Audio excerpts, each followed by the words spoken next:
So, a very good morning to all of you. My name is Dex Agoridis. I'm the lead expert for the Switch to Green facility supporting NEAR in this event. And I'm very happy to see all of you here. We also made a big effort to bring our partners from Ukraine that I see in the room.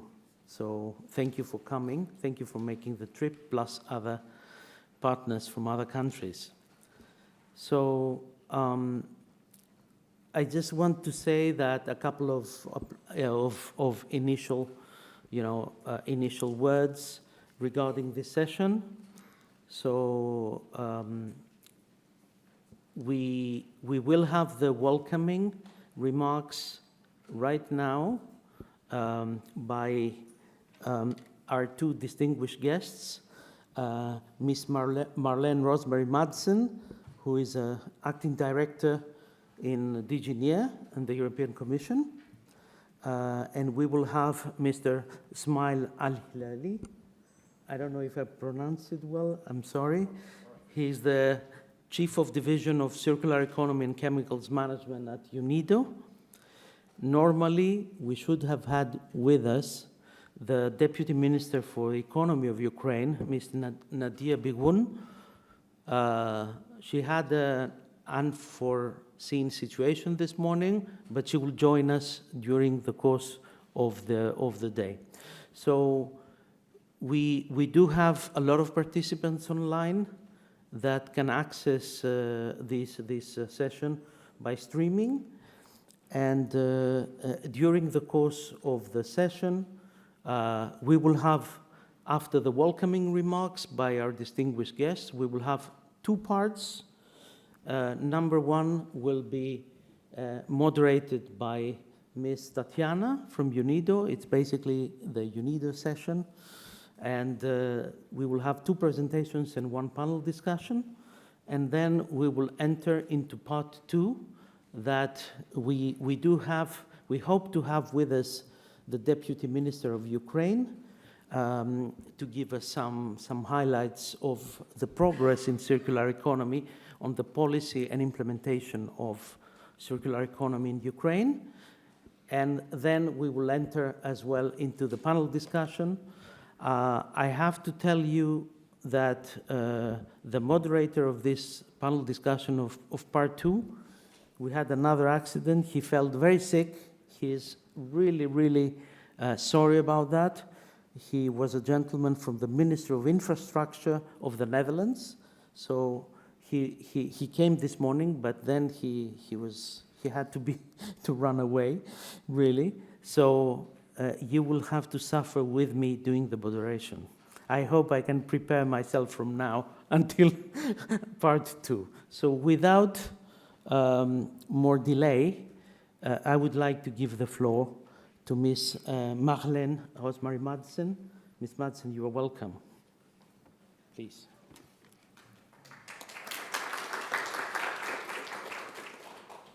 Good morning, everyone. I hope you can hear me. I'm not so tall, so I'll try to get the microphone down a bit. It's a great pleasure to be here today and to attend once again this very important conference. It's 10 years since the European Commission came with its first circular economy package. And back then, one of the biggest challenges at all in coming forward with this novel way of refusing to think about everything in linear ways were that there were so many different stakeholders, and who was actually the owner, who was supposed to be the one promoting it. Was it the part of the Commission that was environment? Was it the part of the Commission that was industry? Was it the part of the Commission that was thinking more about financial issues, etc.? And that's also why I think one of the successes with this conference and these in general over the years, this is the 9th, is the fact that it brings together everyone. And I'm also very happy to see that in the list of participants for this event here. So very warm welcome to all of you. It's a shame that the Deputy Minister cannot be here this morning, but I hope we'll have the pleasure later today. I'm also very, very happy that we have this session particularly dedicated to Ukraine. It's a unique case. We've worked with circular economy, as I said, it's 10 years since the Commission came with its first package, but of course in many other parts of research and the world, there's been an even longer time span on working on circular economy issues. But for Ukraine, it's a very particular situation because they are trying to rebuild their country, bringing this into all the thoughts and the efforts while still being at war. So it does make the case even more unique and even more challenging. But not the least, even more important, this is about rebuilding. So let's build these thoughts in already in that reconstruction process. So very, very happy that there is this dedicated session on Ukraine's circular reconstruction. It does present an unparalleled challenge for policymakers, private sectors and citizens who must envision this reconstruction under these complex conditions, as I just mentioned. The urgency of current needs often demands immediate responses in Ukraine, yet there is a strong desire to ensure that solution would also support these long-term sustainability issues and wishes. Circular economy is crucial for Ukraine's reconstructions for many reasons. Firstly, reconstruction of Ukraine is an effort which will require unprecedented amounts of reconstruction materials. Since the start of the full-scale invasion, nearly 60,000 buildings and structures and other infrastructures have been destroyed, resulting in the generation of 650,000 tons of debris. Between 3 to 4 million people have had to leave their homes, destroyed by drones, rockets, and other warfare. Utilization of the accumulated debris is key to ensure availability of materials, save cost, and enable faster reconstruction. And it is necessary also to mitigate the large-scale waste problem caused by the war destruction. Another aspect, this is all reflected in the rapid damage and needs assessment that the Commission did together with the Ukrainian authorities on World Bank as well. Circular economy approach can create economic opportunities by stimulating local industries, generating jobs and boosting economic growth. An important added benefit will be the reduced dependency on imported materials, which lessens Ukraine's vulnerability to external shocks, improves macro-financial stability, and increases resilience. For Ukrainian businesses, circular economy offers the potential for greater competitiveness, development of local supply chains, and thus less exposure to disruptions caused by either high prices or scarcity of raw materials. We've even seen this also in the light of the difficulties just getting the materials into Ukraine, getting it around the country with all the attacks on the infrastructure, but also all the difficulties on the access to material, just getting it through the border crossing points in Europe. Last but not least, the circular approach increases sustainability of reconstruction as it minimizes the carbon footprint, as well as the amount of natural resources needed for the reconstruction. So these are some of the elements that really demonstrate with facts and figures the huge importance of having the circular economy principles and mindset built into everything related to both the reconstruction but also the modernization of Ukraine. In addition to circularity in the construction sector, there are other low-hanging fruits for Ukraine's circular economy where cost-saving benefits can be reaped. For example, recycling of critical raw materials and other valuable ores from mining waste and utilization of leftover biomasses to produce biogas and biofertilizers for agriculture offer promising opportunities for the country. EU has launched, we have proposed June last year a 4-year plan for supporting Ukraine to give stability and predictability, which would also facilitate principles like the circular economy to be properly integrated in the whole reconstruction and modernization of Ukraine. This proposal that the Commission came with, called Ukraine Facility, entered into force 1st of March this year. So we are finally in a position to begin to provide this support to Ukraine. One vital element in this support is the Ukraine plan, which the Ukrainian government published on the 20th of March, and they adopted it on the 18th and handed it over officially to the Commission on the 20th of March. This will be a strategy, short to medium-term strategy for the reconstruction and modernization of both the economy but also of Ukraine. And this is therefore the vital tool for also building in the circularity in the reconstruction.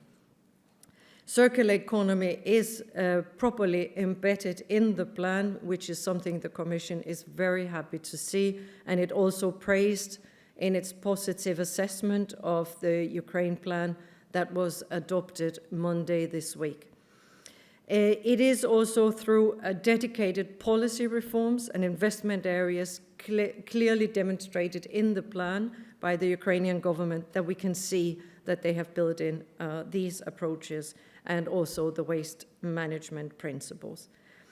Further, Ukraine's EU accession process is another vital tool to help from the EU side the country in embedding these principles in its future regulations and in its way of absorbing the investments that we are providing and other donors are providing into ensuring these principles embedded in the reconstruction and modernization.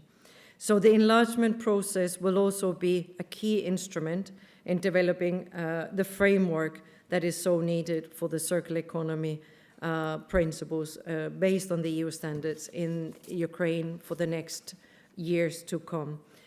Finally, here in my opening remarks, I just want to say that it's also important to emphasize that Ukraine cannot handle this alone. I already mentioned other donors when it comes to the investment and the EU in its financial support. But we are grateful, hugely grateful for all international partners, whether it is the IFIs, NGOs, experts, scientific community, and business organizations for working very closely with the Ukrainians, and not least, and very importantly, the United Nations Industrial Development Organization for having also worked with us on projects in Ukraine on advancing the progress on the circular economy in Ukraine. So, dear participants, I wish you a very, very fruitful day here today to discuss these very important issues, and I look forward to follow the discussions, and I hope you will be able to also identify not just the opportunity and challenges, but also to give us, both UNIDO and the European Commission and the Ukrainian authorities and everyone else, good ideas for how to take this further to help continue our help of the Ukrainian government and country. Thank you very much.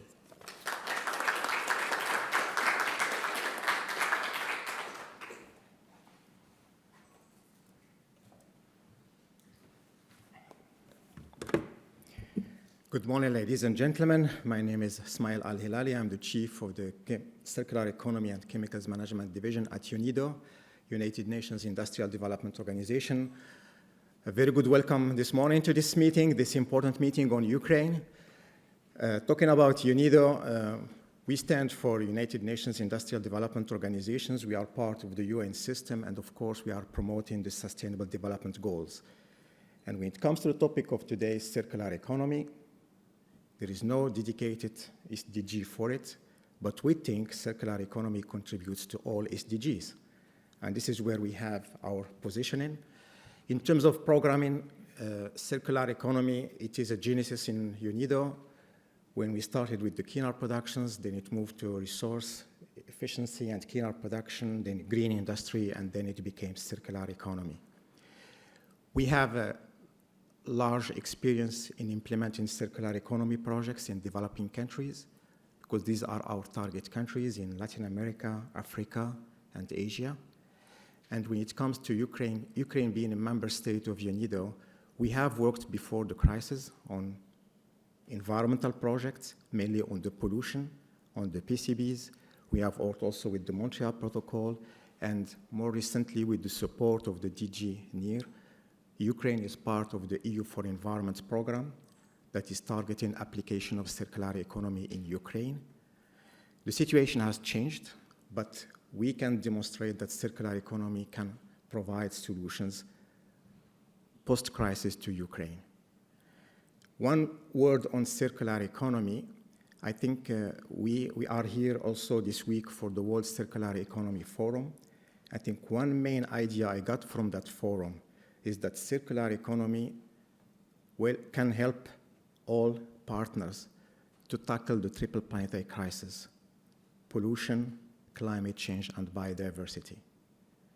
And when it comes to the climate change, decarbonization is not enough.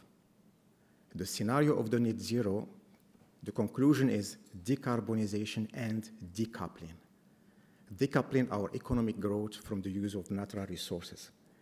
And I think we can demonstrate that in some countries. UNIDO has implemented solutions in different industrial supply chains. We have done it with the textiles, we have done it with the food industry, and we are now tackling the construction. Construction will be one of the major themes for the reconstruction of Ukraine. We can bring in other projects that UNIDO is implementing in Costa Rica in the use of timber, for example, and how we can benefit from that experience. We are also working with other countries in the cement industry and in the smelters with their industrial emissions. Another point is that circular economy is not limited to recycling. It's not about waste management. We need to bring in the whole cycle of circular economy, from the design of the product to its use and then end of life of the product or the services.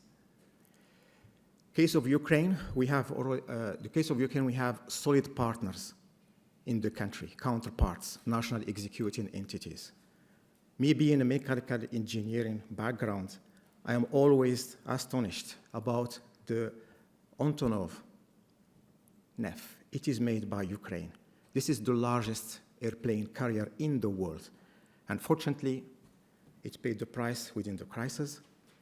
But we believe that we have strong partners at the government level and also at the technical level, which makes it for UNIDO work easier to contact our counterparts.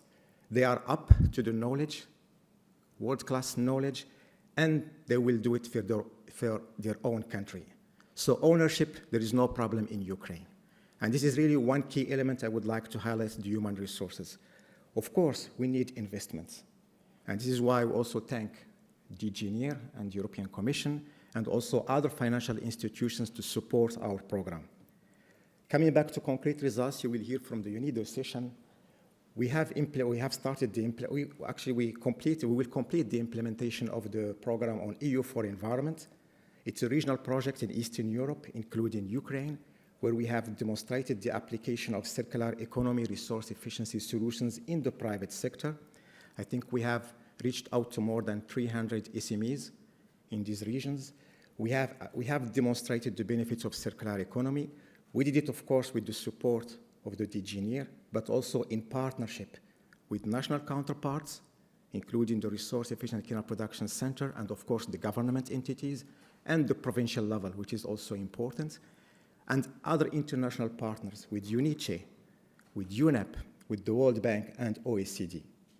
It means UNIDO can work with multilateral partners, and we would like to provide the bright face of the multilateralism. And I think with the support of the European Commission, UNIDO will succeed in Ukraine, and we count on your support, how we can implement it. And of course, I wish Ukraine to be in Europe in the near future. Negotiations are ongoing, But first, we need to tackle the crisis and prepare the post-crisis. With this, I'm very happy that, to have you here and to hear it from you. You will hear from UNIDO's experiences and then how we can build up a brighter future for Ukraine. Thank you very much.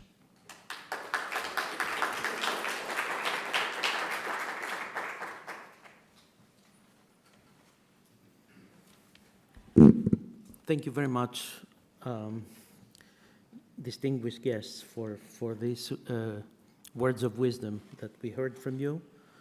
And now we are ready to pass to the next segment of our session. Just something I want to tell you before we enter into part one, that we do have simultaneous interpretation, Ukrainian and English. I don't see any of you having a cask or the headphones from outside. So, and we will have, oh, very good, sir. And we will have some people talking in their own language, in Ukrainian. So at some point, I would urge you to get your headphones. So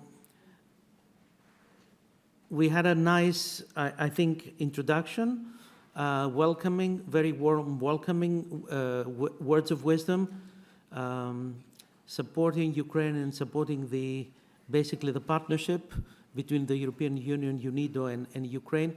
Now we are going to talk a little bit more technical. We're going to do a little bit of a deep dive, Tatiana, on some technical aspects around circular economy. And I just want to say we need to keep the time. We're really a little bit running behind because we need to leave the room at 1 sharp. Hopefully we will leave earlier to grab a sandwich as well. But yeah, so Tatiana, please.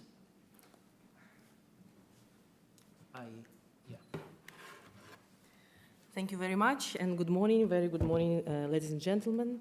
My name is Tatiana Чернявская, and I'm industrial development expert from UNIDO, Resource Efficiency and Circular Economy Unit. And I'm very happy to have you here with us today. We are presenting results of our activities, UNIDO implementation of resource efficiency and circular economy activities in Ukraine.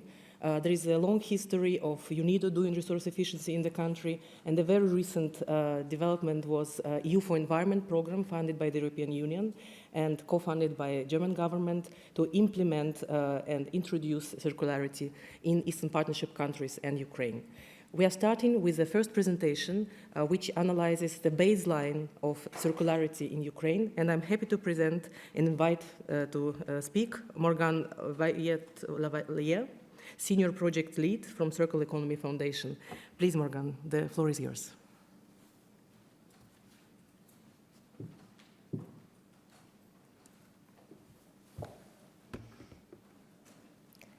Thank you very much. Hello, everyone. How do I change the slide?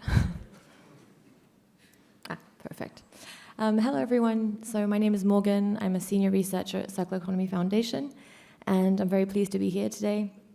We're an impact organization based in Amsterdam, and our mission is to accelerate the implementation of circular economy solutions globally. So I'm here to set the scene for our Accelerator Session today and to present the findings from our baseline study, which we've conducted in cooperation with UNIDO. So we were tasked with selecting those sectors of the economy of Ukraine with the strongest need for applying circular economy principles. So I'm therefore going to take you through the results of that analysis, as well as the best circular economy solutions we can apply to those sectors. So just to start us off, I thought we would give maybe a bit of a high-level overview of where Ukraine currently stands in its wider economic, social, and environmental situation. So Ukraine actually has a relatively high development index, despite the war. It also performs better than the EU average in terms of material consumption, which stands at 9 tons per capita, which is still below the global target of 8 tons per capita, but which is a better performance than the EU average. It also has lower greenhouse gas emissions than the average EU country. However, the material efficiency is comparatively lower than the EU average, and there is also no circular material reuse rate, which is currently available for Ukraine. We also see a rather low share of renewable energy input coming into the different manufacturing processes of Ukraine. There is strong untapped potential for the use of biomass, which we will explore in the presentation today. The CO2 efficiency in Ukraine also has strong undervalue in the country. We will also see that there is a high proportion of waste going to landfill, so still over 90% of total waste is going to be landfill in Ukraine.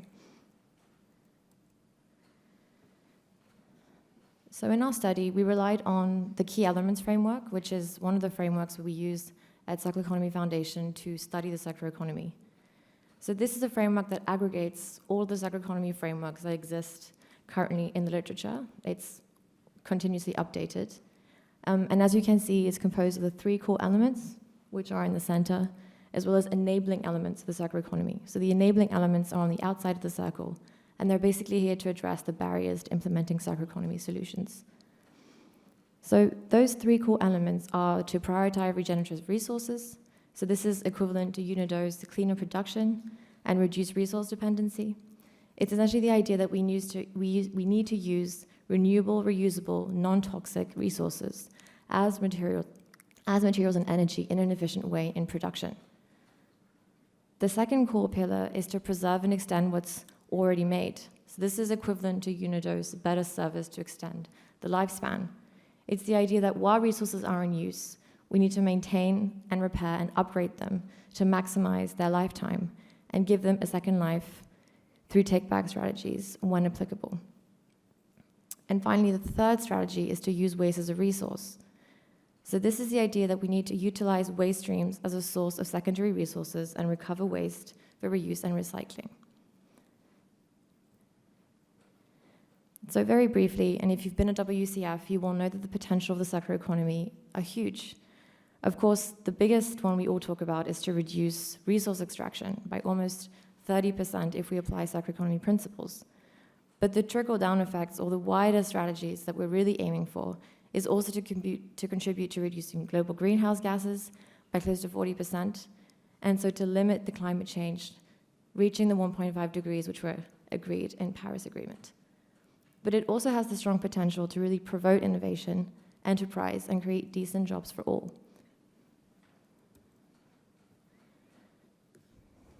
So for our study, we used the triple nexus approach to prioritize sectors for circular economy implementation in Ukraine.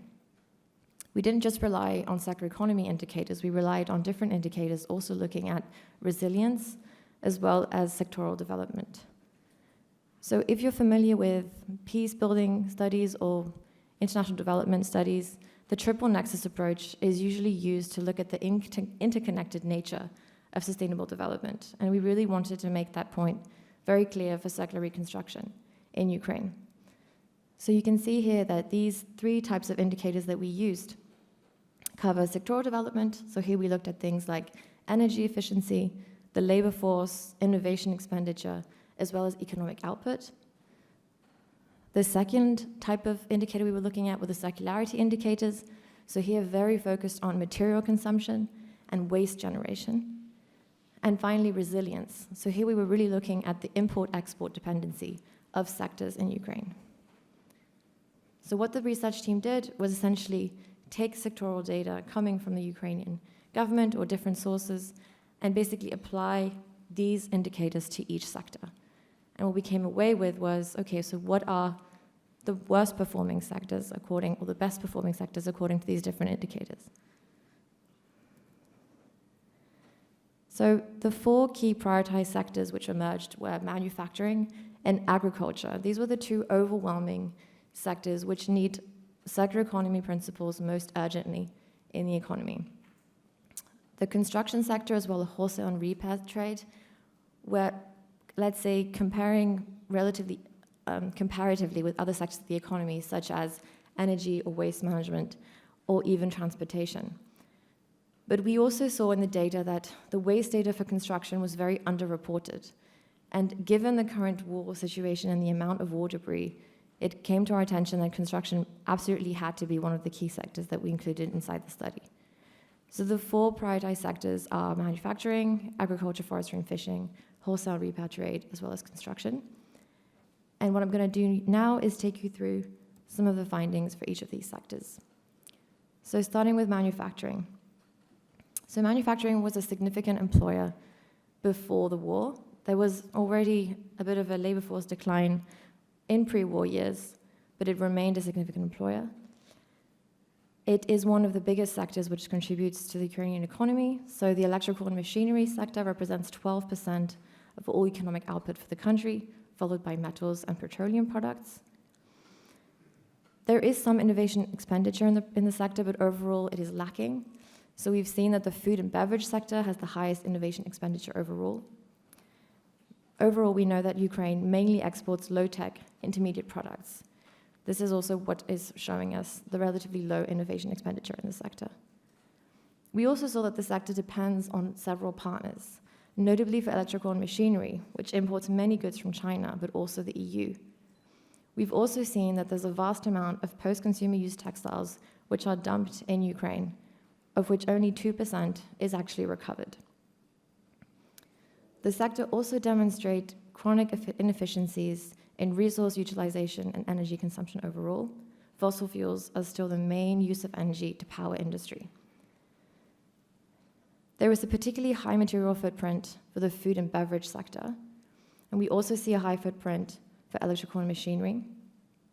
As I said before, it's vastly underestimated for metals, so it's actually quite difficult to see the full picture with the current data at our disposal. We also see that there is underreported waste across all the different sectors, and one of our recommendations is really to improve the way that this monitoring of waste at different levels of sectors is currently being done. Turning to agriculture. So here the top subsectors which we prioritize within the agricultural sector include the growing of cereals, the growing of cattle, and the growing of vegetables. This is a huge export sector for Ukraine. It's also a high employing sector. It's a sector which currently relies over 70% on oil and natural gas. There's also a high import dependency on fertilizer and a big opportunity to develop local organic fertilizer as a replacement. Here again, there is vastly underreported waste data. We have very little information on categories such as organic, solid, liquid, and manure. All of these indicators are underreported currently. Turning to wholesale and retail. This was the largest employer before the war started. And it's interesting to see that before the war, the raw material ratio was way above the EU average. There's also a very high reliance on primary energy in relation to final demand compared to the EU average. We have more recent data coming from UNEP for 2022, but we don't know if this is reliable. It points to a general improvement over the period on the raw material ratio, so this could be a good sign, but it's currently, we still need more sources to really verify these findings, but there could be a general improvement in recent years on the raw material use in the sector. Finally, construction. So here the energy input predominantly used within the construction sector is again coal and natural gas. There is also a high reliance on non-metallic minerals. So over 86% of all material use are non-metallic minerals. Biomass is not at all used, as we discussed, so the use of timber is very little used as construction material in the country so far. We also have a huge waste treatment problem, and this was really highlighted with the war, but previously there was very little regulation available on the management of deconstruction waste. And again, the current data we have on the amount of construction waste is underreported or unreliable. So I just want to take you through some of the core solutions we found for Ukraine in relation to our key elements framework. So when we look at prioritizing regenerative resources, so this idea that we need to start using clean energy as an input into all processes. We've seen that this applies to all sectors which are still very reliant on coal and natural gas to operate. So it relates also to the construction sector, where there's a strong need to input regenerative materials. For agriculture, there's also a strong opportunity to use the untapped biomass potential to green production processes, but also reduce the dependency on imported chemical fertilizer. Looking at the second strategy, looking at preserving and extending what's already made. So this is the concept that we're really trying to make sure resources are used for as long as possible. This targets specifically the manufacturing and construction sectors. There's really a strong need to address the very high landfill rate and the extremely low reuse rate. So we've seen that post-consumer use textiles are only repurposed at 2% in the economy today. We need to start developing repair, reuse, and refurbishment schemes across these different product categories. Looking at waste as a resource. So here, ensuring that waste is used as a secondary resource and that the recycling and recovery process is to the highest standard possible. So there are still rather limited open and closed loop strategies within Ukraine, notably within the construction and mining sector. So we've seen that through industrial symbiosis, where the output of one sector feeds into the input for another. There is a really strong opportunity for Ukraine to develop more circular strategies. And finally, there is a very little use of energy recovery techniques within Ukraine. So using the cascade principle, there could also be a better use of energy recovery, particularly within construction.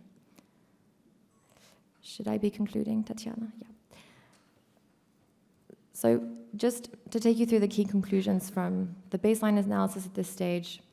So of course, in our conclusions, we highlight that Ukraine's current main priority is to meet the urgent needs of its population in a war context. The war has highlighted the multiple inefficiencies in waste management, notably in the construction sector, and this is where a lot of donor attention is currently being paid, and we really support this need. Going forward, Ukraine should align as closely as possible with EU targets for circular economy ambitions, with the aim to decouple economic growth from environmental impacts. To aid this, Ukraine should focus on improving the monitoring of sectoral level data, so the data we mentioned before, material footprint, waste footprints across sectors. Across all 4 key sectors, we've seen that the priority also is to implement circular economy strategies to reduce material and energy inefficiencies. We know that the new law on waste management in Ukraine is crucial, but it also requires strong support for implementation, notably at the municipal level, and we need additional sector-specific legislation to continue supporting circular transition across sectors. And finally, the current fiscal environment in Ukraine really favors linear practices. So there's one of the lowest landfill rates in the European region. So it's very important to begin incorporating circular finance principles within the country. Thank you for your attention.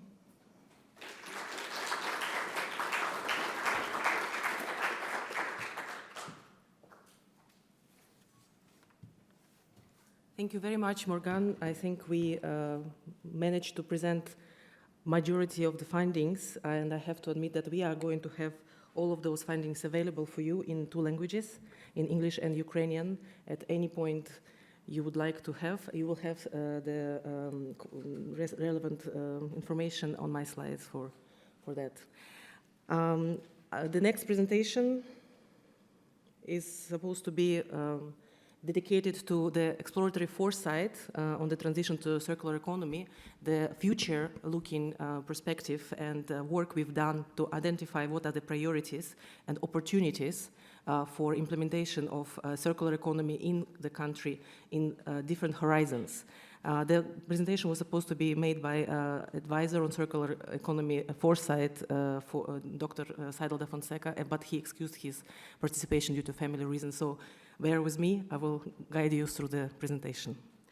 The work we've done on circular economy is part of UNIDO activities, so we definitely are relying on the SDGs framework, which is already mentioned by the previous speakers. What is important, though, that we are acting as a part of the framework of EU for environment and projects which are implementing resource efficiency and sustainability agenda in the country, including UNIDO industrial recovery program and in collaboration with bilateral program on sustainable production and consumption in Ukraine. The horizons which we were covering with our project are varying, and we have different activities to build actually capacities and opportunities for circular economy to happen in the country. So we had circular resource efficiency assessments in industries conducted with clubs and individual companies. We also have industrial waste mapping introduced to identify industrial symbiosis opportunities in different regions. We also had a baseline study which was just presented just now, and we are now discussing the exploratory foresight. The online training to build capacities of stakeholders is on its way in Ukraine. It's going to be published by the end of this month and launched primarily for the governmental officials to familiarize themselves with concepts and opportunities that circular economy is giving to the economy, but also for businesses to know more. The business cases which we collected as a part of the program allow to see that there are practices already in the country using circular models, and businesses are really the front runners in this regard. And of course, we are also looking at how to guide those businesses and how to go forward with concrete proposals. And with foresight, we are looking at different horizons for 5, 10, and over 10 years to identify what kind of pathways the economy can take. Very briefly, foresight and technology foresight is in UNIDO portfolio as a tool to promote transformation, to promote visualization and co-creation of future pathways, to identify multiple futures and to create the conditions under which those futures can happen. The work and the framework of circular economy, which we are introducing through our work, is also based on UNIDO, understanding that circular economy is industrial economy, and we should look at design of processes and products before we are actually considering waste and recycling as ultimate resort. We are looking at this also with a prism of visions and systems which are impacting circularity. And we are looking at it through the approach of regenerate, recycle, slow down, and narrow the use of resources. The objectives of the foresight study included the opportunity to look at key value chains, which are most appropriate to look and to change in terms of circularity. We were looking at concrete pathways and options to be workable in this regard. The translation of those findings was happening at every stage of this project, where we were really consulting with decision makers, because foresight is not only the methodology to look at the future, but actually there is a whole process of bringing together the stakeholders to participate in making this future happen, to decide and create this ownership, which we are so much looking forward to actually implement the results. And of course, we were working with different stakeholders along the way. We were doing scoping to see where the country is and identify the current opportunities. We were looking at scenarios, developing them on what is actually possible to be developed. And we were boiling it down, those scenarios, the most preferred ones, to visions, which would help to formulate concrete actions and pathways to be developed in the country. At every stage of foresight exercise, we were looking at opportunities to document and make the public aware of our activities. The reports on every stage of foresight are available, and I will share the links to those reports with in this presentation. The tools, yes, of course, it was not only desktop and not at all the desktop research, but it was the way to bring together expertise and knowledge from Ukraine and from abroad to have it working together. And for that, of course, we explored expert panels. We identified representatives from ministries and from municipalities, business and community experts to come together to discuss. So we had 3 panels to discuss different approaches and at different stages. We had online surveys. Over 100 participants were taking part in those 2 online surveys we have conducted to identify scenarios, visions, and pathways. And then we were closing the gap to see what kind of options we are covering and what are not covered in those possible instruments. The demography shows that we had quite experienced audience, familiar with circular economy and knowing about the practicalities of it for more than 1 year already. So there is still opportunity to build on what's available in the country. Of course, the scoping was very important for us, and we can say here that the immediate issue is that the challenges faced by the country are enormous, and the recovery efforts are the first priority for the first horizon. But towards the medium term, we are looking at not only the needs, but also a strong push towards transition to have modernized, sustainable, and high-value economy. And the transformation is possible in the long-term perspective to using the creative thinking and applying circular economy transition and understanding built among the stakeholders we have identified. The framework allowed us to have whole Ukraine covered with scenarios, drawing from international experience and focusing on Ukraine's unique expertise and resources. We were looking at key product value chains, which were also stemming from EU's circular economy plan, which inspired us to use the same approach. We also were looking at the value chain visions, what are the visions valid and important, to link the goals to practical ways of implementing those. The enablers, which we conducted and looked at, were helping us to actually create the pathways, which we also prepared for different value chains. This is an example of scenario work where we looked at different drivers, the trends and the drivers you can see in the 4 sectors of this diagram, where we are looking at the globally integrated context of Ukraine and the whole society value chain pool. This is the most preferred scenario with full-scale circular society and globally integrated circular economy. And of course, there are other options, and we have to really consider all kinds of scenarios, those multiple scenarios, which are dependent on the drivers we have identified. And the preferred vision, which was stemming from that preferred scenario of full circular Ukraine, is covering transformation in 10 years plus to have fully embraced circular economy approach in the country, the successfully transition and restored economy, and a full approach helping country to align with the principles of using fewer materials and be more productive in the lifespan of products. There is, of course, a need to have capacities for that transformation in the country. And we also looked at those capacities.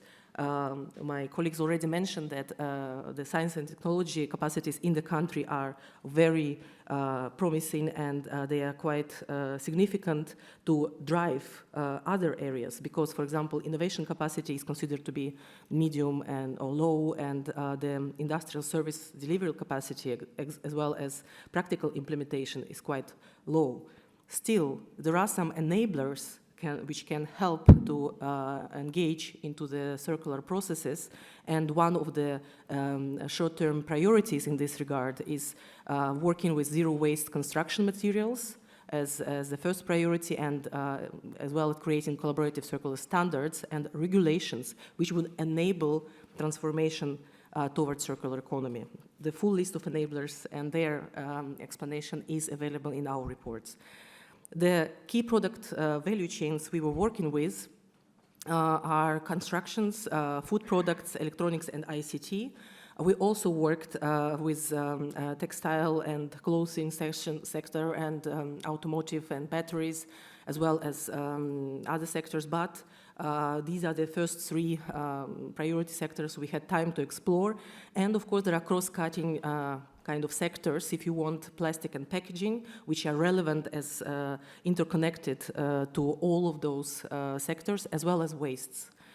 And in this regard, the construction sector can be seen in the context of the use of primary materials and production, as well as the available supply side, with unfortunate developments which are relevant to the crisis and post-war construction waste available in the country, but also the demand side, where the major renewal of housing and building stock would be needed, and it should be done to the modern standards.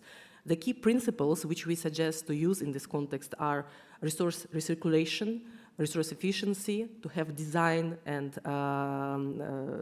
performance of materials to the optimum, as well as resource utilization, where building and accommodation are based on the extended use of product.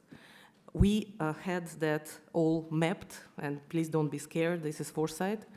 We are looking at opportunity to combine the value chain, where you start from resources and raw materials, primary industry, and looking at wastes, and closing those loops throughout that value chain to allow circular material flows at every stage of value chain analysis, as well as having that embedded in already available social and technical systems, which are also listed, including the business and finance, policy and governance, social community, design and technology. So all those systems have very important element to actually guide the transition towards circular economy in this sector. I'm giving this sector as an example. The same maps and pathways are available for other sectors of the country, of the value chains. We have the maps pathways created, driven by the visions and scenarios we have developed in the very beginning. And the pathways which we formulated are also looking at the demand and supply side, as well as the pathways which are driven by innovation and technology, which is possible to be developed in the country in the nearest future. There are recommendations, of course, which we are looking at now with different horizons, what is possible to be implemented immediately, like new building regulations is a critical element, and we will discuss it today at the panel and the second part of this meeting. The 5 to 10 years horizon is promising to have public procurement becoming the main priority for circular materials and designs. And of course, the third horizon, the long term, where we will have public finance and loan schemes to stimulate the reuse and recycling of construction materials. All of that is operating within the different systems. They are described in our report, so I would not stop here, but please let's consider that circular economy has many layers which we have to consider when we are actually trying to apply it and have it working in the country. So for the next steps, we are promoting setting up a circular economy ecosystem. We already started doing that, but by our foresight exercise, where stakeholders were already brought together in that process of making those decisions and co-create the future understanding. We also are looking at building capacity for a deeper value system for circular economy, where technologies and markets are integrated, and we are looking at exploring further circular economy transformation, connecting today's problem with desirable futures and scenarios we have described. So some of the projects which we have suggested to be developed are on the screen. Those are going to be consulted further with the government to see what the priorities are based on our argument and our reports. We will come back to you with some practicalities on those as well. Here you can see all our reports, all our publications are available in English and Ukrainian. The final report is not still on the web, but we will have it available very soon. So please stay tuned, be with us, and follow our platform, which we are really promoting as an introductory platform for the circular economy in Ukraine. Thank you very much for your attention.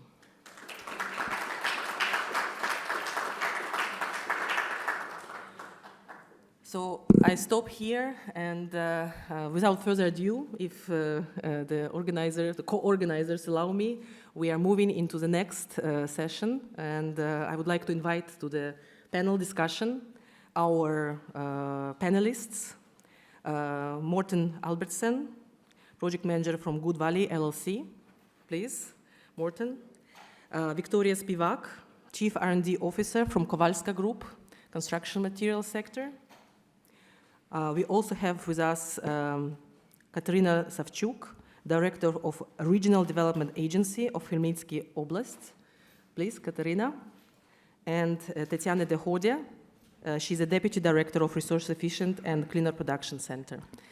Please, don't worry, all those presentations and reports will be available, so, and the questions, please prepare your questions for us to be used. You have the Slido QR code on the, in the room, on the seats. My colleagues will help to give you the opportunity to formulate your questions. Also now, when you are still remembering what was presented, but we will be happy, of course, to discuss any questions during the lunch break.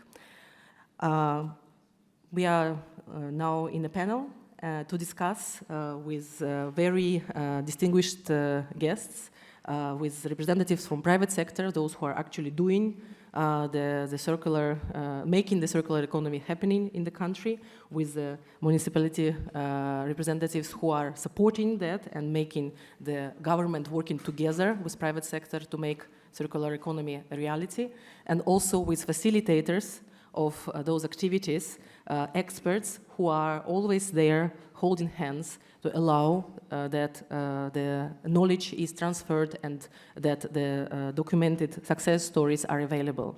And I will start with the very first question, and before that, please make sure that you have your headphones, because some of our experts are going to speak in a more relaxed way. Everybody's speaking English, but Ukrainian is a language they prefer to speak. So please be prepared. So the first question I would like to ask is for all the panelists, and I will start maybe with Morten to tell us. You worked with UNIDO on resource efficiency, and circularity was also introduced in our dialogue, but of course it's not the first time maybe you've heard about this concept. So please, Morten, can you tell us about your experience of working with resource use, efficiency and circularity in your business, please? Sure. We represent the second largest pig producer in Ukraine, with integrated agriculture, farm to field to stable to then end product that is a live pig, with biogas as a part of the value chain there. So for us, circular economy and using all of our resources available is nothing new in our core business model. But with the help of the UNIDO thing there, we got some eye-openers on some deficiencies we maybe had in our production there. Thank you very much. I'm glad that we were of use for you, although we know how much advanced you are. And that was an example or approach from the biogenic cycle. Yes, we are looking at both cycles. So the next question would be to the representative of the Kowalska Group. Please, Victoria, can you please share your experience in working with UNIDO and introducing circular economy in your business? Thank you. Так, я представляю будівельну компанію в Україні. Це один із And it's one of the leaders in the manufacturing of construction materials and goods.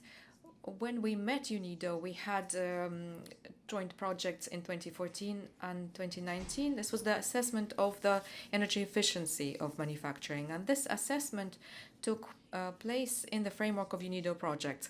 And in particular, today I can identify amongst our achievements the fact that we cut by 30% the use of water because we're using closed cycle, closed loop water purification.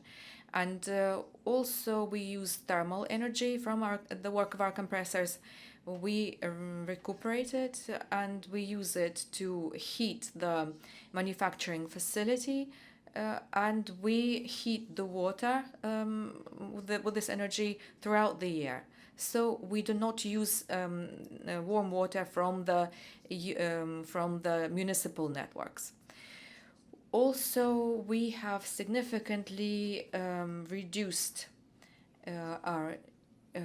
increased our efficiency in the production of concrete goods. That those practices are not only known for the producers and manufacturers in Ukraine, but also introduced and already used. In this regard, it's important to document that experience and inspire other companies and businesses to go the same way and to find the sense in changing their production to become more circular and more efficient. We have also a representative of regional administration, Regional Development Agency of Khmelnytsky Oblast. Please, Katarina, can you tell us about your experience of working with UNIDO and working at the regional level as a development agency to introduce circular economy? Thank you. Доброго дня всім учасникам. Good morning to all the participants. As a representative of the Agency of Development in Khmelnytsky Oblast, that's the west of Ukraine, our agency brings together local authorities, businesses, academics, public sector. We want to improve the practice of regional development.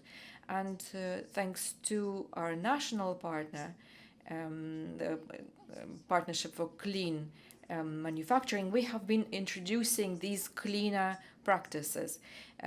Mainly, we work with companies, owners of companies, such as publishing, textiles. We also work with food industry, with paper industry, production of footwear, so all kinds of manufacturers. There's 7 modules of training, and they worked with mentors who presented the theoretical knowledge, but also they went out to the manufacturing facilities and they were elaborating plans of action on how to improve resource efficiency in these facilities. It was very important work, and we would like to multiply this. Because today, in the context of the war, the energy system of Ukraine has taken a very serious hit, and business needs to optimize their resources. They need to look for other models. This model is particularly efficient, and we would like to continue working with it. And because these businesses elaborated their own plans of action, they were able to improve their manufacturing and to improve the conditions in which their employees work. And this was our first experience of cooperation. Of course, the cooperation is not limited to only this project. Now, together with a Swedish company, that is exactly what you showed on your slides, the utilization of manufacturing waste. There were 2 pilot projects in Ukraine, and we are very happy that one of our communities from our oblast was part of it. This is the Slavutsk community in Khmelnytsky Oblast. We analyzed how manufacturing waste can, from one manufacturing facility, can become a resource for another. And we have elaborated analytical documents.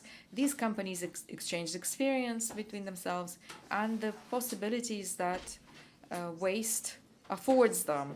Waste has become a resource for these manufacturing facilities. We presented this together with UNIDO in 2022, and the third project where we cooperate, and we are an active participant in the elaboration of the national foresight for circular economy. And I was part of a group, and expectedly and unexpectedly for me, Khmelnytskyi Oblast now produces a lot of textile, a lot of clothes. And I was a member of the group that worked with waste in the textile industry. That's the industry that produces a lot of waste, and we understand it's a timely issue for our region. And we took part in the meetings, came up with some proposals, suggestions, and that became a part of the document, a final document. It's very important to have these strategic documents. We will implement them at the regional level, and similar institutions to ours, development agency. There is one in almost every region of Ukraine. It's a whole network. And what you were saying, that we can be a technical partner, like before, in the implementation of any projects related to the development of circular economy. Really covered a lot of our activities and success stories, I would say, because industrial waste mapping was indeed one of the EU for Environment activities implemented not only in Ukraine but also in Georgia and Azerbaijan. But in Ukraine we really had good results, which we are also made available on the website of EU for Environment. The long report on the available capacities, but also a short summary for policymakers. Not all of them have time to read long reports, are available. So the companies were inspired to have that work done together at the regional level with hands-on support from the development agency. And of course, we have a facilitating group, the experts, the long-standing partner of UNIDO in Ukraine, which was actually founded with UNIDO support, Resource Efficient and Cleaner Production Center. So Tatiana, as a deputy director of this center, could you please tell about your experience? Please, maybe not repeating what was already said by our experts, but please, the floor is yours. Good morning to everyone. Thank you for very warm welcome. It's a great honor to be here and to present Ukrainian Resource Efficient and Cleaner Production Center. The RCPC is one of the implementation partner for UNIDO in the circular economy and new growth opportunities within the EU for Environment Action. And since 2019, we accomplished a lot of activities in frame of this program. We supported Ukrainian industrial enterprises in their RCPC transition. We assessed 12 companies regarding the RCP UNIDO methodology. Why do we talk about circular economy through the recipe? Because resource efficient and cleaner production is one of the circular economy approach, and we are working with manufacturing enterprises. And I would like to take the opportunity and say that I'm very blessed that this panel today includes representatives from the companies we have been working in this area, Good Valley and Kovalska Group. And also we hosted two recipe clubs in Poltava and Khmelnytsky region. And each club included 7 companies and 6 training modules were conducted for each region. Also, we worked on industrial waste mapping into communities. We worked closely with Katerina Savchuk in this area, and I hope we will continue our partnership in a future project. Also, we consulted relocated companies on green recovery, and these activities was a quick reaction of EU for Environment program to the companies required to relocate due to the full-scale invasion. And as Tatiana mentioned, a lot of capacity building activities were provided in frame of this program. At least 50 companies improved their management practices. At least 400 individuals gained skills at 50 trainings. More than 40 business cases were developed. And what we are doing right now. By implementing the youth environment activities in Ukraine, we figure out a low awareness in understanding circular economy. Therefore, it was decided to develop the circular economy electronic course, Circular Economy in Ukraine, implementation support. Currently, we are working on it and finalizing it. The main audience of this course includes the governmental officials, as this course aims to enable key stakeholders to support implementation of circular economy in Ukraine. The secondary audience are business, education, academia, and other stakeholders who are interested in social, economic, and environmental development of the country. And the main objective of the course raise general awareness about circular economy and its basic principles, build understanding and providing tools for developing and implementation circular economy at local and national level. Also identify and mainstream national circular economy practices and consolidate and activate key stakeholders. And as a part of our objective to identify and mainstream national circular economy practices implementation, we conduct a survey among national industrial enterprises regarding implementation such practices and search for such example among recipe clients and did a desktop review. And almost 60 examples were collected and 30 included to the circular economy electronic course and to the national publication circular economy practices implementation in Ukraine. So in this publication presented only national practices circular economy implementation, and the examples were founded for almost all circular economy approaches under these three strategies as an example of a recipe approach under the flow Norwin strategy can be a concrete company, our clients, Oberbeton Invest, who produces byproduct and reduces waste in production process, and as other examples of product sharing under slowing down strategy could be company, Bolt, Yarmich, Zeppelin Ukraine. The last one is a big sharing platform with extensive list of special machinery. And a really good example, it's a recycling approach under the closed cycling strategy is Zmyivska paper factory. Unfortunately, the company couldn't join us today, but the only company in Ukraine recycles Tetra Pak packaging. More examples can be found in this publication now available at our site. Also, I would like to tell you that we prepared guide for implementation circular economy in Ukraine, and this guide also available at our site. Thank you. Thank you very much, Tatiana.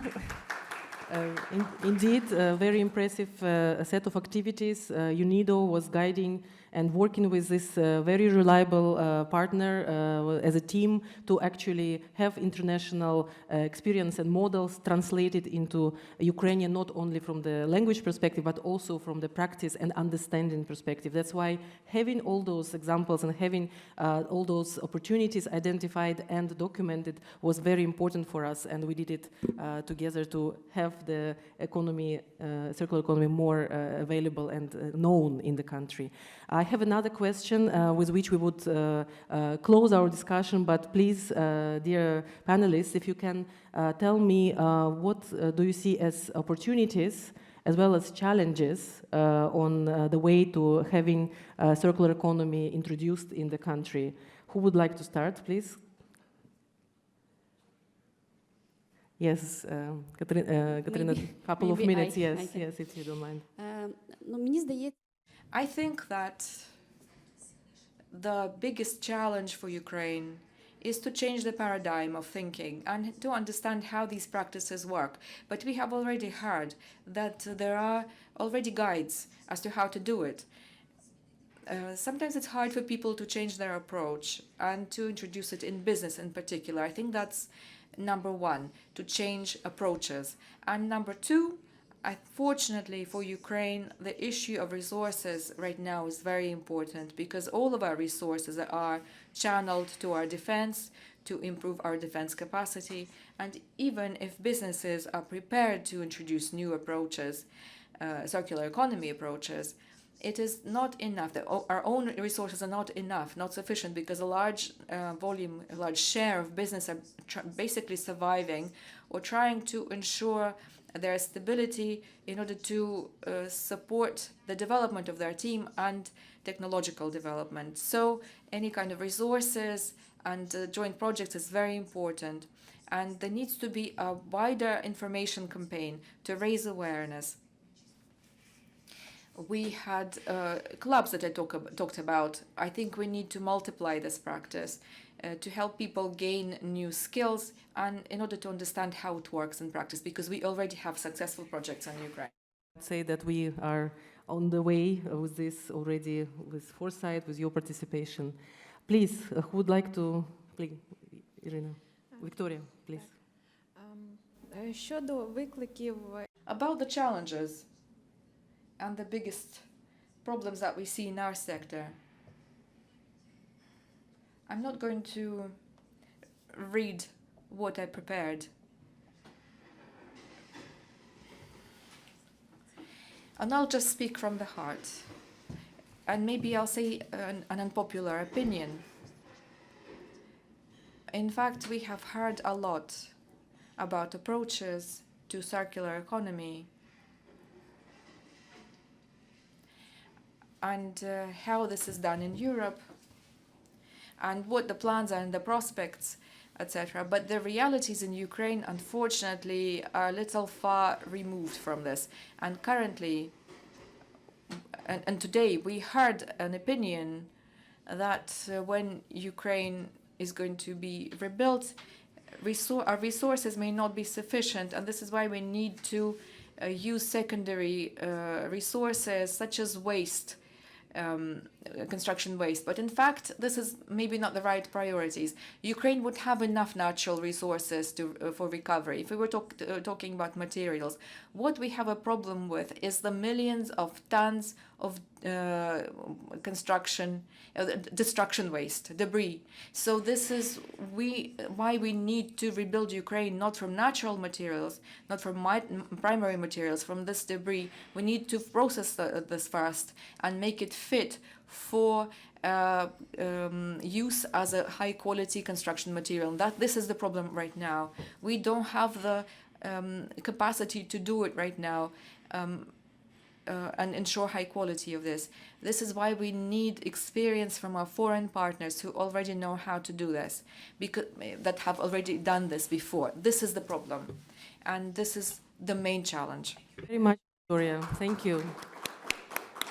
Indeed, we need to speak about the realities and the understanding of private sector, and you are at the front line of production, and you see what is possible and what is technically viable. And as a UNIDO mandate is to actually support industries and to look at that perspective from the sustainable point of view. We are fully with you in this, and thank you for being so frank at this panel. So the question remains the same, dear panelists, main challenges and opportunities for circular economy in Ukraine.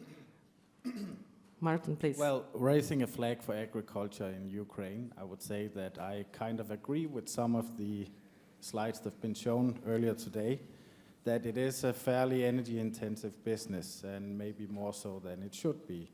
But we see plenty of opportunities to improve on that one. For example, with the help and training of you at our enterprise.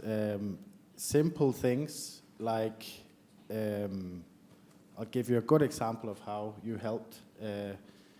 We have in the magnitude of hundreds of thousands of lights across our buildings. We've spent hundreds of thousands of dollars automating all of this in smart ways with remote control and all these things. But the game changer was to involve all of our employees in the correct amount of training and the value of the training and the understanding of the circular economy and how it all fits together, to the point where it turns out that the individual is much better than anything we could automate. We wasted all the money on automating all these lights because we found out post factum that people, when properly taught and trained, actually do a better job in some cases. So thanks for that. That was an eye-opener. It has also led us to going down paths and projects that we were anyway thinking about as a business, but it maybe gave us the push to actually get there. For example, we are currently insulating all of our existing buildings, which are renovated state farms, a lot of them, from very old times. Some of them are new, which we're also upgrading and improving on. Furthermore, we're looking down of producing at least somewhere in the magnitude of 25% of our own electricity using solar panels on farms.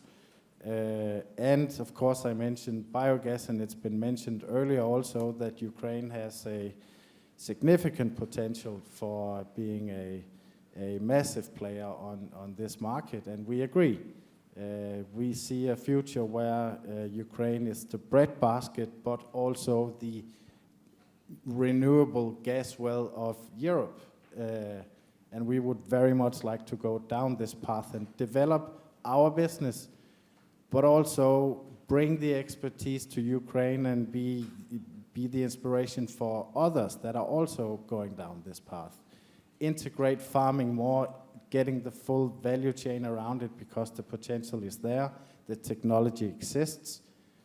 We just need to connect the remaining dots between Europe, Ukraine, expertise, and making it happen with the likes of everyone here.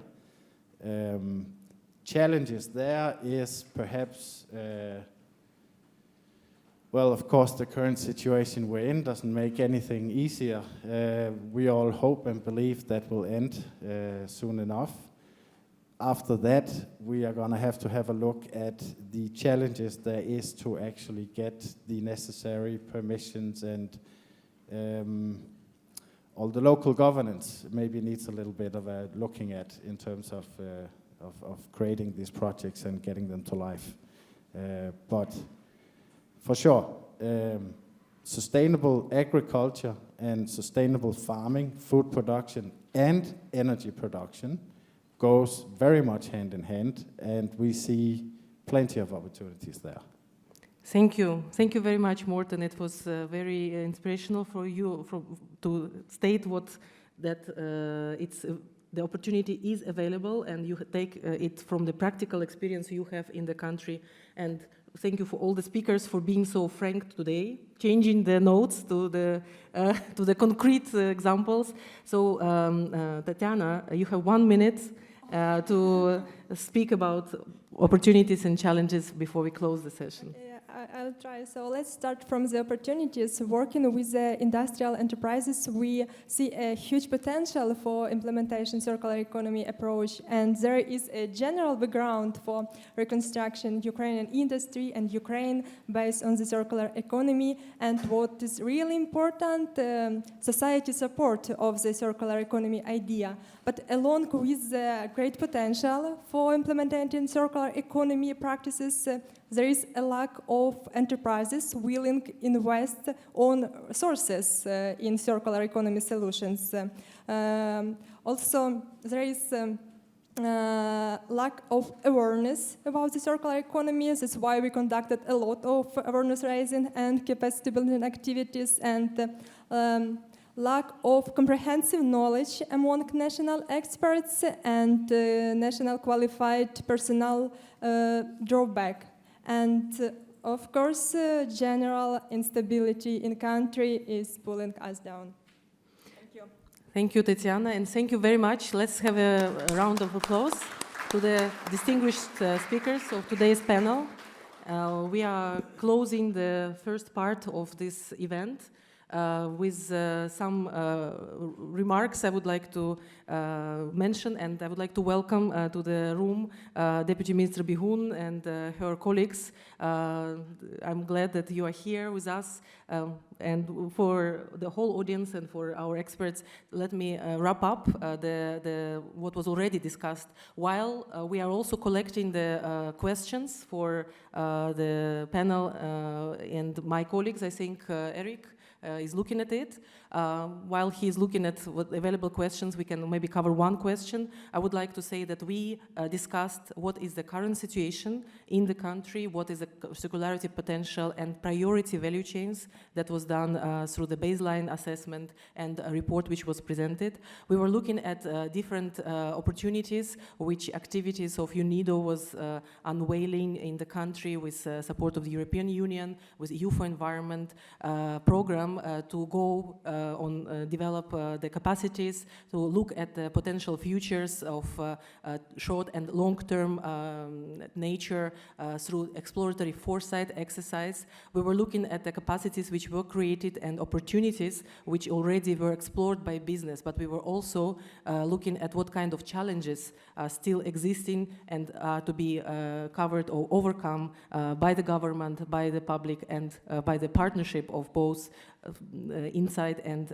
with international support as a partnership in Ukraine. I would stop here. I would like to ask for questions, if there are any, in the audience or online. Eric, everything is very clear. We will have all those slides and reports available.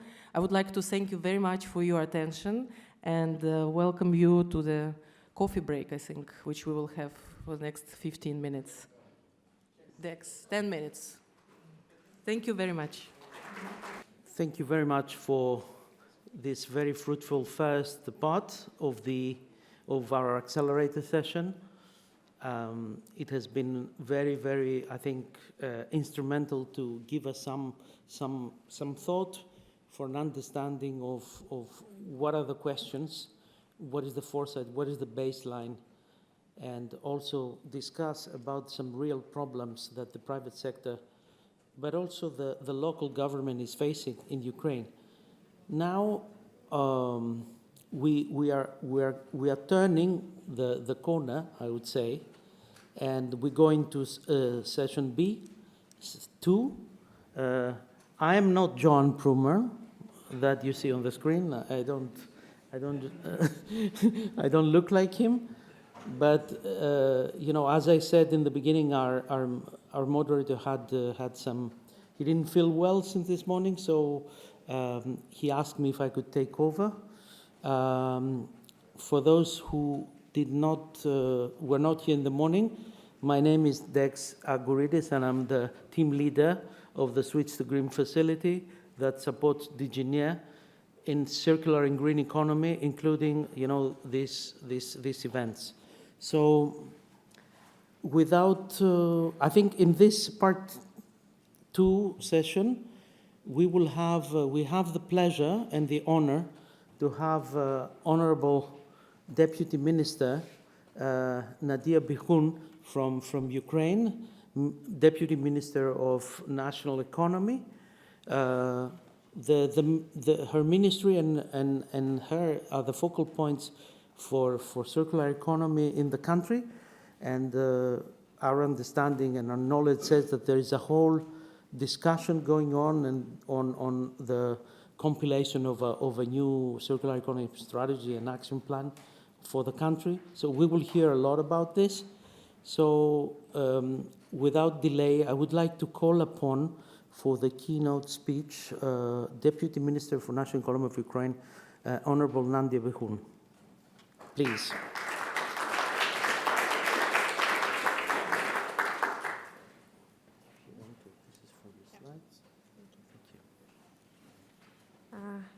Hello, everyone. For me, it's a big pleasure to be here and have opportunity to talk about Ukraine, about circular economy in Ukraine. In the Ministry of Economy, we starting to carry out about circular economy not so far, and we understand that it is really part of our economy strategy. And as our panelists already say, war and everything what happened in Ukraine now, it is a huge challenge for us. It's 100% true, but I'm fully agree with the panelists that it is, in the same time, it is an opportunity. And comparing situation in Ukraine with the forest fire, because we really have a lot of legacy, Soviet Union legacy, and yes, our Soviet Union legacy impact us a lot. So, for example, we strong enough in electricity, but we have a lot of gray electricity, and huge electricity producer, they like not willing to make a transition from green electricity to from gray electricity to green electricity, and here is really was many problem which we should to solve on this way. And now, because of war, this problem was solved. Thankfully, Russian missiles, as we can say that. Yeah, so we have a huge number of destroyed facilities, and we face with the challenge how to rebuild them. And maybe you already hear that we figure out for ourselves that we want to build Ukraine back better, and it means build Ukraine greener. And it means we could use best practice, we could use new technologies which already exist, and to implement it very fast and make this technology, even if it's experimental technology, make it implemented in real life now in Ukraine. Yeah, we really face with a problem with construction garbage. Yeah, and here was our partner from Kovalska, and we, I guess, more than a year ago, discussed with the CEO Kovalska about how to find possibility to reuse all this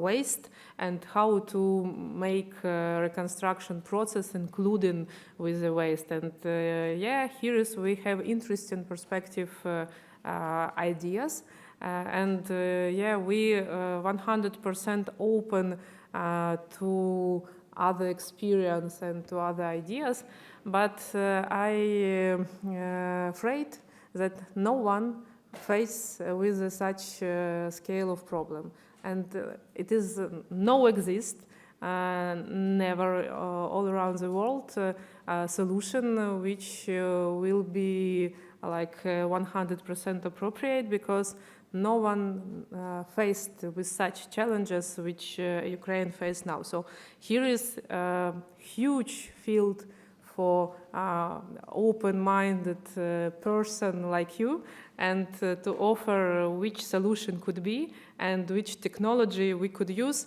and we open to collaborate and to find together how we will manage it. Yeah, we still, it was before full-scale war, and we still not really effective with waste management. only 20% of waste recycling somehow, and yeah, it is a huge opportunity for us to find how to use our waste more effectively, and it is still like a question for us. But as we see, we already have a lot of initiative in Ukraine, and I hope today we will discuss this initiative. For example, how to manage with the packing, and we have very successful pilot when NGO provide without legislation, without obligation from government side. We provide a pilot and separate packages and to take money from producer to making waste management, and it works, and we already have business who wise enough to invest in this advanced responsibility for packages, and we hope that we soon really to implement this approach in our legislation. And it is, I think, a good opportunity when we move in step by step with the pilot, and when in the same time we move in like a conceptual common policy, we could achieve best results. So now Ministry of Economy preparing, so we on the middle of a process to develop national circular economy strategy, and we invite our society, our active part of our society to be part of this process. So we're drafting our strategy, and next week planning to make a round of discussion and involve our green society to help us, support us, to advise us how to make our strategy more realistic and appropriate to our circumstances. Here, as you can see, 5 main pillars in our strategy, and I hope next meeting we will be able to present our strategy more detail. But if someone wants to be part of this process, we very welcome of that, and we will be happy to include not only Ukraine, but if a foreign experience to working group.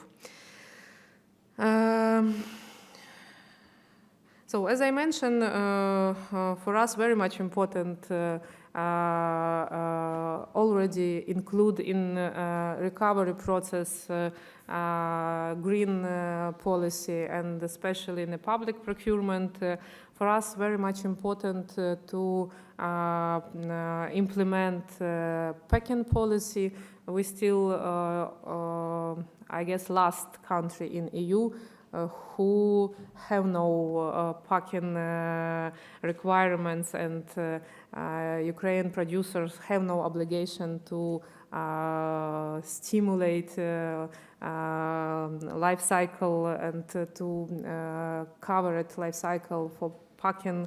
And here is we already preparing draft law 166, and it is a huge discussion inside Ukraine about this initiative, and I hope we accept this law during this year. So starting from next year, we start to implement these approaches.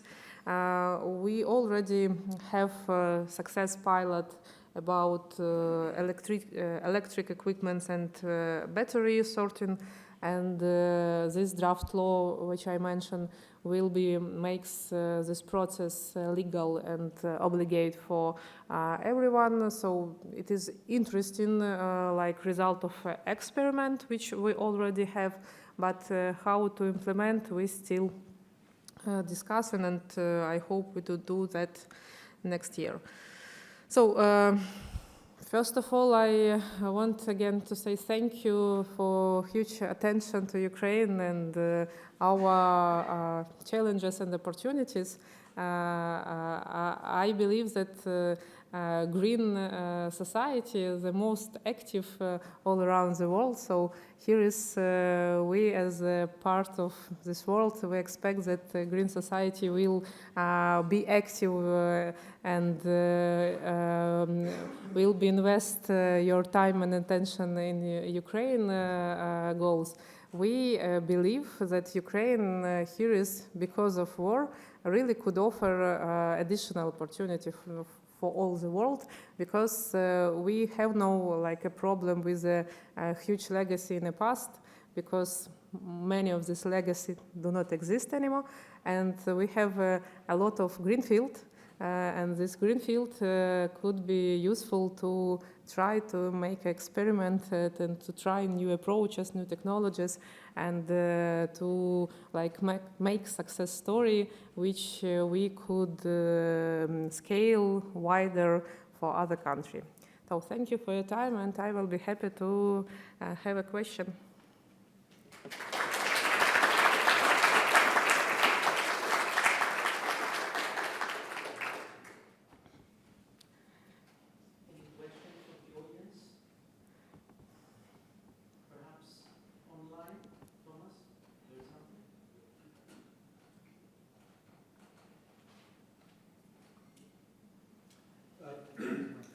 Could digitalization, is this one of the keys to tracking materials and the processes and the potential and the financial value of every component and every material?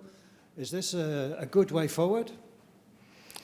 I guess it's question, is digitalization play a significant role or not? It's not a question anymore.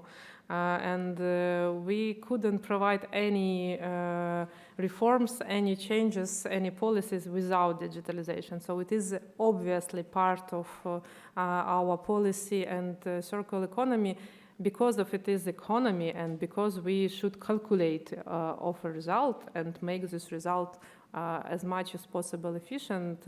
It is needed to have enough data and needed to make a correct expectation forecast. So without digitalization, we couldn't do that. So it is definitely part of our circular economy, and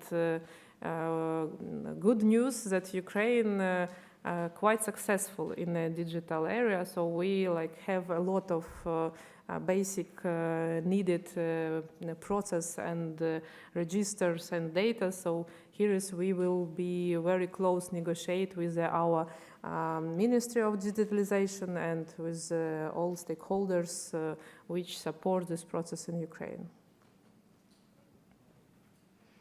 Thank you, Deputy Minister, for sharing. Following up on digitization, we in Europe, and including yourselves, obviously, we don't have the metals. We don't have the copper, the lithium, all of these metals needed for urban renewal and digitization to start with. So we have to buy them in from outside of Europe. Have you in the ministry looked at what the requirements are for these metals in order to go digital and to go urban renewal, renewable energy? Have you looked at how much copper you need, how much lithium you need, and where you're going to take it from? Thank you. Yeah, but maybe you know Ukraine have critical material, and we could offer a solution on this field. And yeah, again, it is still many of these resources was under oligarch who try to keep in these resources under their power. And now situation changed significantly again because of many of these oligarch was pro-Russian or Russian.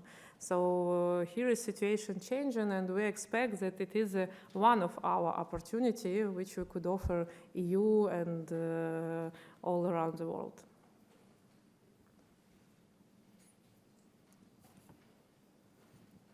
Ms. Nasreen? Thank you so much, Your Excellency. Adopting new regulations while Ukraine is facing economic hardship, which means that the private sector is also suffering. Wouldn't that be a further challenge on the private sector to adopt to such regulations that will support circular economy? Definitely, it is. As I mentioned, many private company, especially social responsibility companies, they already, even without standards, trying to implement green economy in their everyday dealing. So it is like many process, not pushing from top down, but it is happen bottom up. And I guess Ukraine, it is a country which not everything, not every reform happened because the government willing that. Many reform pushed by society, by business, private sector, and for example, if we're talking about circular economy in Ukraine, circular economy already exists in many spheres, but it is a private initiative quite often. So here we understand that some private sector already willing to implement green standards. Someone should understand how it could support them. And I think that biggest argument which we could put on the table that we willing to become a common market with EU, and we have no other way to make our business able to include on this market. So EU standards should become Ukrainian standards, and here is on the question how fast we could be ready to do that. If I can? Yeah. Yes. Anybody else? We will take two more questions, one and one. My question will be also about critical raw materials. So as you correctly emphasized, Ukraine is a resourceful country. We have 22 out of 30 critical raw materials identified by the European Commission. But my question would be, how do we make sure that in the process of offering to the European Union something that we have, which is critical raw materials, we don't become simply a country that sells critical raw materials without added value, because we can lose a lot of the potential if we rush up and just give the permission to mine them without creating some final product. Thank you. Yeah, thank you for this question. It's very actual question, because we understand that business model which was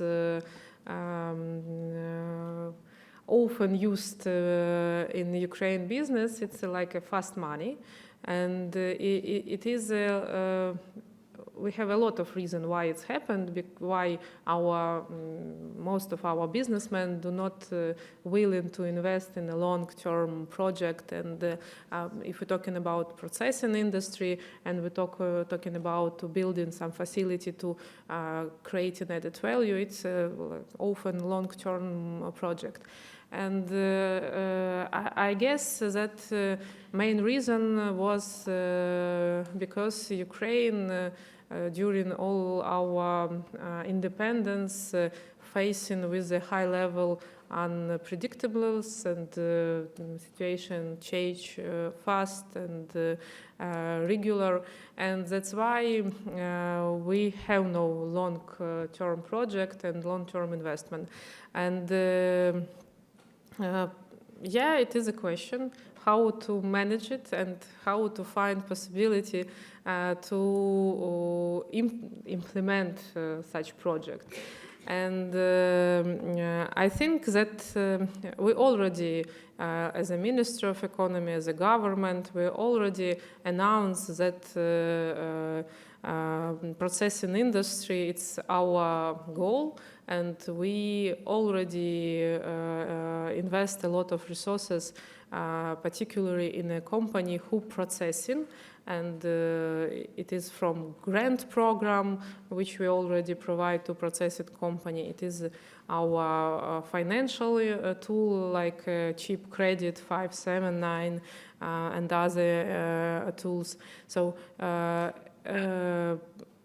it is already included in facility. When we discuss with our partner facility plan, we already include this part there, because we understand that added value, it is our way to make life for our people like better, more quality, and how to make possible to return our people to Ukraine. And it is a still challenge, because it is a still question how to find investor to invest in Ukraine during war. And we already understand that we have no possibility sitting and waiting when situation became better. So we should act now, and we understand that Russia preparing for long war. So they already planning a war next year and year after year. And that's why we should be prepared to what we will do now and next year and so on. So it is a question how to make this possible to invest already in Ukraine in this interesting critical sphere, and how to bring long money to Ukraine. And here is we hope that our partner in EU will see this opportunity and will do that together with us. But in the same time, we understand that, like Ukraine, it's a big country. It's a second territory in EU with a quite big population. Before full-scale war, we have 40 million people. And we have economy, business, and our entire investors. So we talking with the Ukrainian business about that, and we try to make possible to willing Ukrainian business to move in on this direction. Thank you. My question would be the following. So currently in Ukraine there is 76 registered industrial parks that can be the field of testing the circular economy in Ukraine. So my question is, do you also consider providing some changes in the law on industrial parks to add some more incentives on developing the circularity in Ukrainian industrial parks? And as far as I remember, also several years ago there was a project of UNIDO in Ukraine working on with several, I think 3 industrial parks to kind of start testing this model. Were there any developments from that project? Yes, thank you. Yeah, it is a very perspective area, and it is very interesting, especially if we're talking about green energy, and it is even no need to push in business thinking about that. They do that themselves, because we facing with the challenges in the electricity market, so they thinking about alternative electricity and how to make possible to avoid blackouts for these industrial areas. So it is really interesting. I think that this project which UNIDO start eco-industrial park was very perspective on that moment, and now it is a time to understand how to push it with current circumstances. About total legislation in industrial park, we have incentives for industrial park. Not only with the taxes, we have a budget program to support industrial park, to build infrastructure and to refund these costs. So we're thinking about which conditionality we should include in this program to make this budget accessible. So, yeah. One last question. The last, please. Oh, two last questions. Yeah, we have to take advantage of the minister who's here, but also we need to be aware of our time because we will be kicked out. So first, please make your question short. Thank you. Thank you a lot for your presentation. My question is concerning the legislative basis. So are there any plans to draft a law bill or something like this on the circular economy implementation in Ukraine? Because I know that there are like some EU countries that already have this laws on the implementation of the circular economy in their countries. Thank you. Maybe I need additional explanation because I'm not like fully understand question. Quickly, please.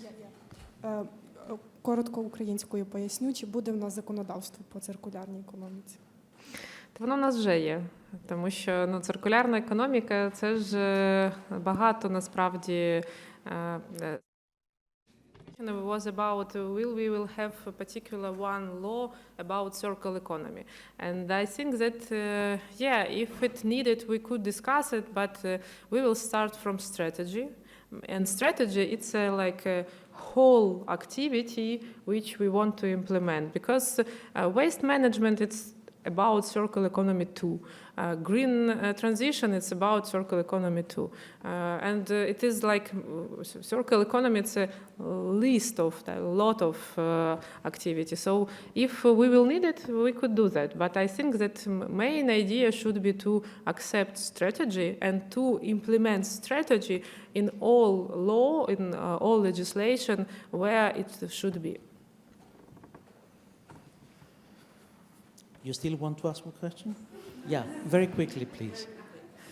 Thank you very much. My question will be more for the practical side of implementation of the circular economy, exactly among the society, among citizens, because they are, I suppose, like main carriers of the concept and the idea. So the question will be about the polluter pays principle and whether the Minister of Economy looks at the municipal waste management tax implementation in Ukraine. Like, for example, here in Belgium, we pay tax for waste recycling, waste management, exactly. And now in Ukraine, there is the system when people can avoid paying for these, and it makes municipalities lack of real funding for boosting circular economy. Because targets for circular economy we have really in Ukraine, implemented in even in the law. So what about the tax? Thank you very much. I think that it's a very deep question because it's about how we manage this process totally. So as I mentioned on the start, the Minister of Economy do not carry about circular economy. We even have a discussion, I think, 1.5 years ago, is that circular economy should be in a Ministry of Economy policy or Ministry of Environment. And historically, Ministry of Environment, they play a much more higher role, and leadership was on there.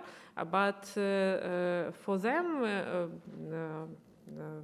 it's normally they thinking more about environment and less about economy, so they do not use these stimulus which already exist and already work.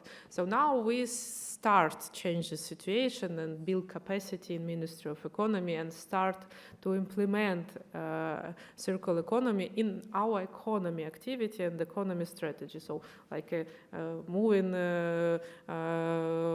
on the same direction. So it is about taxes, about cost of wasting and so on and so forth. It's still not our responsibility, and here is we should looking for and find how we will make it possible to collect like Ministry of for example, waste management, it's like part now on the Ministry of Environment, and partly it's a Ministry of Restoration, which responsible for regional development. So they are responsible for regional development, and they negotiate with the municipality and manage this policy. So like it's like complex question, and I guess that Ministry of Economy could like take this leadership in the future and to push in this whole sphere together in a circular economy direction. Thank you very much. Thank you very much, Minister. So I think after the words of wisdom we heard from the Minister, what I kept two things really, her energy and enthusiasm for, and determination on this subject to really push forward. And the second point is that despite the difficulties, that there is always something important to do in preparing for the next day. So having kept this well, thank you very much for your time. So I would like you to regain your seat. So now we will pass to the panel discussion. So I want to call upon Dr. Sergei Skopkov, first of all. Dr. Skokov, he is the team leader of the EU program that is supporting, the compilation of the circular strategy, and they're doing a lot of work, particularly in foresight as well. They're doing macroeconomic modeling, looking at the work on the specific sectors and how this could be really aligned to a future strategy and to a future path, to the path, why say future, to Ukraine into circular economy. The second, I would like to call upon Mr. Martin Bjerkart. Sorry if I don't pronounce it very well. Martin is I don't know if you're one of the few, but you are the debris expert, I would say, an infrastructure expert. Martin has been working with many development partners, with particularly in Ukraine, UNDP, and now he's working with NEFCO, the Finnish fund, really, on this subject.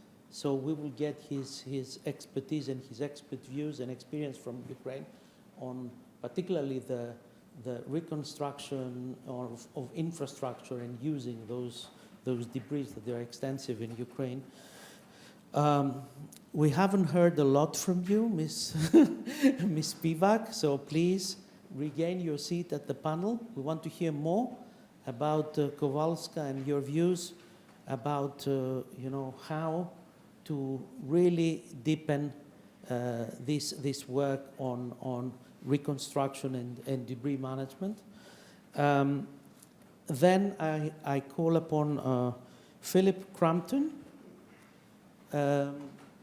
Philip is a prominent personality. He is the president of FIEC, is the president of the European Construction Industry Federation.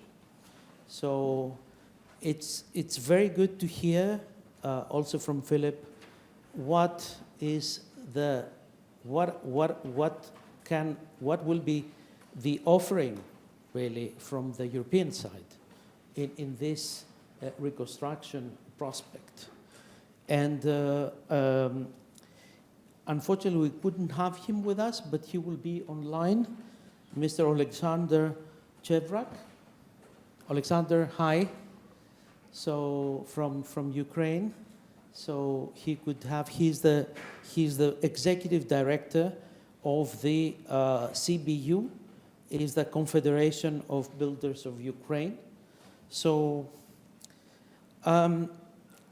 Starting the discussion, I would like to, yep. So let me also go. I don't know where it takes us. Yep. Please, if you, we see Alexander in the screen, but I wanted to show you this slide. It's really, we were not allowed really to put it on the wall by the, oh, there he is. So please use it. If you want to ask a question, you can scan the code and you go directly to Slido, or if you cannot scan it for one or the other region, use the website, slido.com, and then use the code, hashtag Circular Ukraine to ask the question. So my colleague Thomas Rita is collecting the questions. So if we have time for one or two questions, we will proceed. So, Dr. Skokov, Sergey, I wanted to ask you, from your experience, you have been going around in Ukraine, meeting people, meeting the local government, meeting private sector, meeting the central government, trying to collect material, trying to collect data, trying to see which sectors could be really prioritized in this path to a circular strategy. So I wanted a little bit to give us your experience and give us your, as well, insight and your expert opinion. Where is this study going?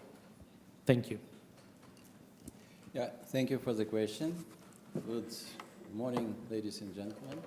It's a pleasure to be here. I'm a team leader for this project for circular economy, sustainable production and consumption patterns in Ukraine. So we started the project last year in May 2023. So it's still ongoing. We crossed the equator, now, and close to the formulation of the strategy and action plan on circular economy. Yeah, in terms of the data collection, it was actually just a big challenge. So that's why our inception phase was a little bit, extended, and it took a little bit more time.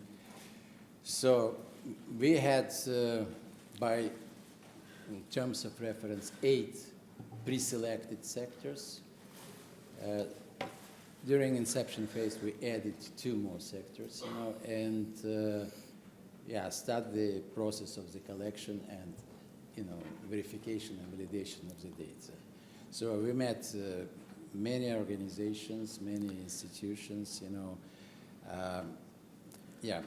we did our best actually just to gather as much as we want, So based on our exercise with collecting and analysis, so we did the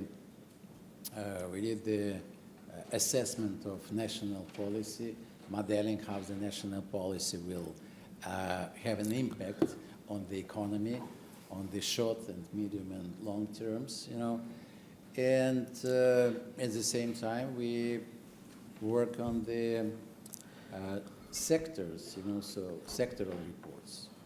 So we are now close to the finalization of the sectoral reports and modeling, just where we can see the sector within this kind of circular economy strategy implementation after 3, 5, and 10 years. If I answer your question? Yes, I wanted a little bit, but I will come back to you. So regarding, particularly regarding infrastructure and the efforts for rebuilding, and as Minister said, building back better and greener, I'll come back to you, Dr. Skokov, but I want to hear now from Martin, how does he see this whole process, and from his experience in Ukraine, what could be, some lessons learned and the way forward. Thank you very much. Still good morning, I think, nearly, just. Thank you for inviting me. So debris management, debris recycling after conflicts and disasters is something that's been going on for a couple of decades. There's lots of countries with experience of recycling the debris. But I think the Deputy Minister was correct, and others correct this morning when they were saying that Ukraine has a unique opportunity to really to harness it and take it a step forward because the engineering skills and the opportunities. So on the one hand, we've got a lot of experience with debris and C&D, construction and demolition waste recycling within the EU and other countries. So there's a lot of procedures, technical specifications, quality assurance mechanisms. There's a whole industry built up over the last decades in Europe, achieving 90% recycling of C&D waste in Europe in normal peacetime days. The EU standard is 70, but actually it's 90. It's not that high a value. It goes into backfill and roads, so it's not concrete. If you're looking at recycling debris into concrete, good luck. It's very, technically in the lab, yeah, great, but in real life, there's lots of reasons. You won't get insurance and financing for a long time yet. So on the one hand, there's a huge opportunity for Ukraine, for green recovery, for the Green Deal, for lots with debris recycling and circular economy. But I'm sorry, from my point of view, it's not going to be that straightforward, and it's not going to be easy. At the moment, I would consider debris in Ukraine a bit like an orphan. Nobody wants it, really, because it's got asbestos. I mean, some numbers are coming out saying 60 to 70% of buildings in Ukraine have asbestos roofing. I've been on some sites in Ukraine where you're literally walking across asbestos, crunch, crunch underfoot. So if that gets mixed in your debris, you've got real challenges with recycling it. The debris is not like your C&D waste. Debris is mixed. You've got unexploded ordnance, you've got all sorts of mixed debris, mixed solid waste in there. You've got to separate all of that out to get to the recycling. And I think, Kate, where are you from NeoEco? Yeah, you have experience of this in Hostomel. Others got experience of this. So technically, we can recycle this debris, but in practice, it's going to be a huge, huge challenge. And the other challenges are, at the moment, why not just dump it? It's free. You know, dumping debris, just dump it in the field, dump it in the forest. Who cares? What's motivating people to recycle this debris? There's nothing. So there's no market for the recycled material. There's no specifications. There's no assurance. There's no system. So are we really going to expect contractors and people to recycle this debris at the moment? No, why would they? It's a cost. It's a struggle. It's a hassle. So from my point of view, Dex, we need to see it becoming more difficult to dispose of debris, and that includes the taxes there was a question about for the Ministry of Economy, Ministry of Environment, Ministry of Restoration. We need to make it more difficult. We need to have a ban, not a ban. Well, most EU countries have a ban now on C&D waste disposal, but we're a bit way off that in Ukraine. We need to make it more difficult, yeah? So more stringent enforcement. Waste management in Ukraine, I'm sorry to say, from my point of view, is not very good at all. So the mentality has to change. At the moment, you can just dump your waste or get rid of it. It's very cheap to get rid of your waste in Ukraine. That has to change. So on the one hand, we need to make that more difficult. And on the other, we need to stimulate a market for recycled materials, for the recycled debris materials. We need to stimulate that market by public procurement, by specifications, by training, by some sort of financial incentives to set up recycling centers and everything else. So there's two huge efforts needed, but you're not alone. In Europe, and we'll hear from gentlemen to my left, in Europe, there's lots of experience of debris recycling, and they're ready to help, but it's not straightforward. And I look forward to Victoria as well. We met about a year ago, and Kowalska and companies like Kowalska have a huge input to make this happen as well. And it's nice to hear you speak from the heart, saying that this is a key thing. So thank you, Martin, for the insight. So why don't you give her the microphone to continue the discussion from last year? Please. So Victoria, you had the chance in the first panel to a little bit talk about this infrastructure and this debris management, but we want you a little bit to tell us regarding the private sector in Ukraine and an industry like yours. How do you see it really contributing to this process? But also, what can you do from your industry perspective to contribute to this circular economy path? Thank you.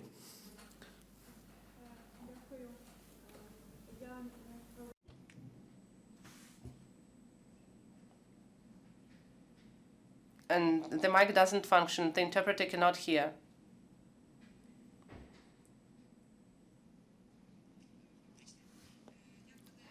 So when I was listening to Martin, I had a feeling that we were preparing our reports together because we have very similar points and we were highlighting similar issues, and I'm really happy about it. It means that you clearly see the scale of the issue in Ukraine, and that gives us the chance to find a joint solution for this.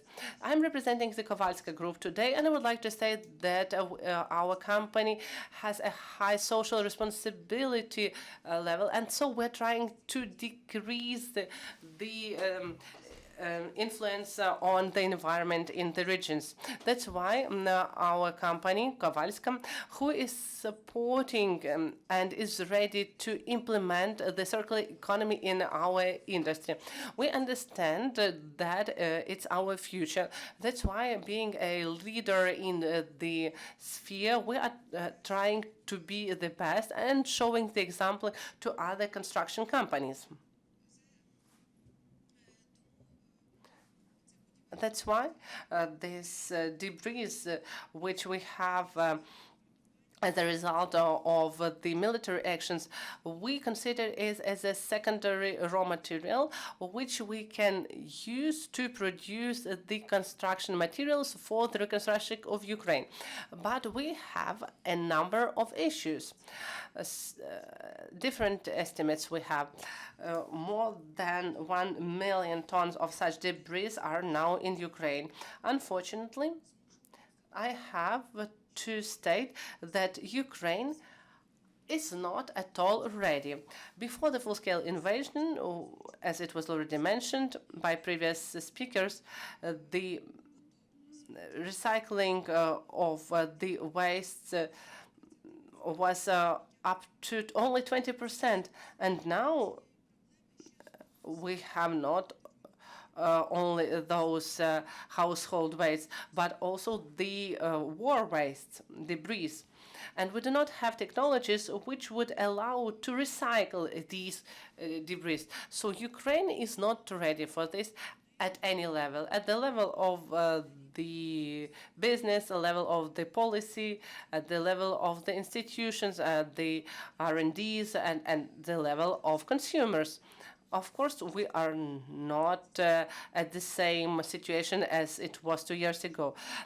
A lot of sessions were organized by the government with business, with the international experts, and also at the level of the institutions, we have the centers which are now researching those materials and discovering where they could be used further. At the level of business, I believe that the initiatives were very small. And the reason is that unsolved issues still exist. And these are a stumbling stone for us, how to use this secondary material. So what are the issues? What are the challenges for us to implement and to use these secondary materials recycled from the military debris? We don't have the legislative base in Ukraine that would regulate the property rights to these debris and the handling of this debris, the transportation, the sorting, the warehousing, the storage, the distribution, and the further use of these debris. And in Ukraine also what we have lacking is construction norms that would regulate the use of secondary materials for the production of construction materials.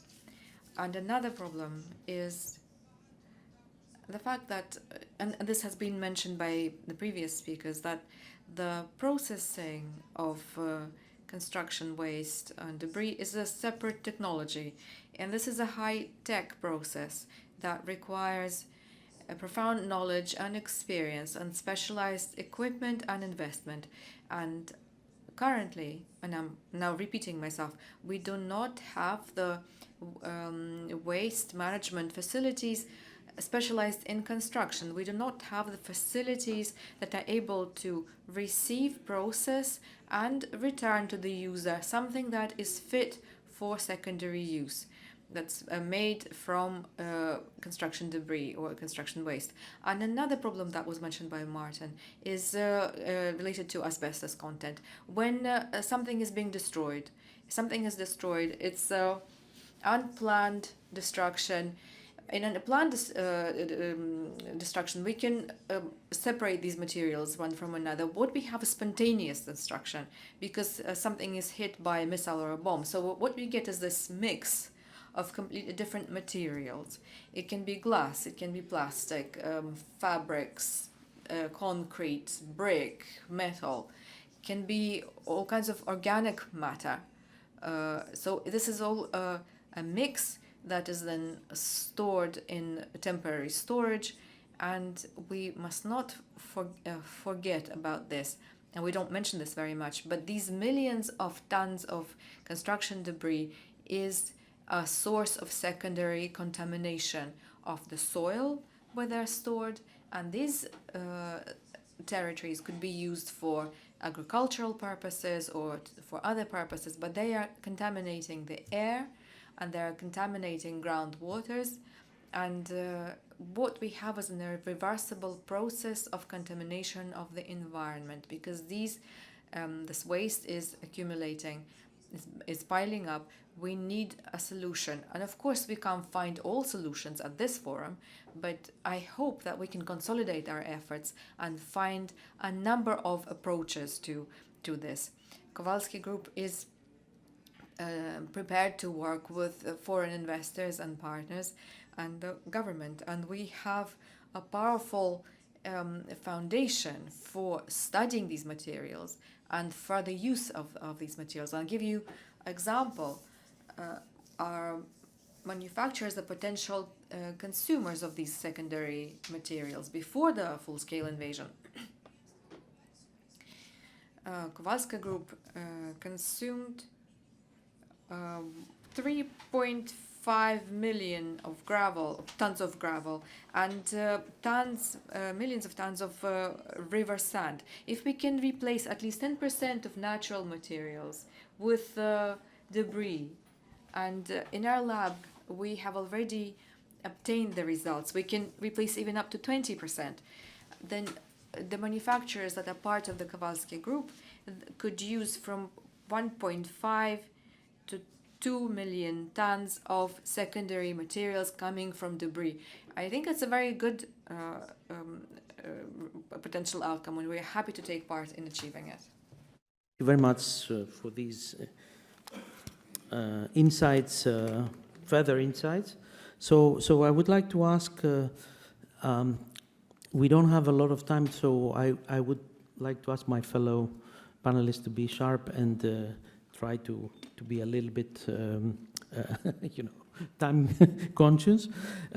We do have another 15 minutes before we give the floor to our director for the closing remarks. So yeah, Philip, we basically we heard a lot that there is a gap of technology, there is a gap of know-how.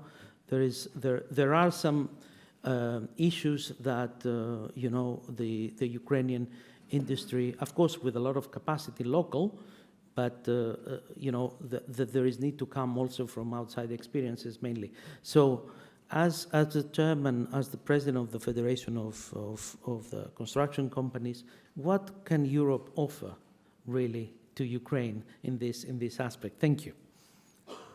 Thank you very much, and first of all, thank you for inviting me here today. But first, I'd like to say just a few words about FIAC, because I'd say a lot of the people in the audience don't know what FIAC is. We, as Deck said, we're the European Construction Industry Federation, 32 member federations, 27 European countries. Of these, 24 are EU countries and 3 are outside the EU, including our member in Ukraine, CBU. Therefore, we at FIAC know only too well how difficult a complete reconstruction of the country will be through our meetings with CBU, which has the difficult task of rebuilding its war-torn country. And I'm delighted that my colleague and friend Alexander is with us today, albeit online. Hi, Alexander, good to see you. So it's estimated that over 250,000 buildings have been destroyed.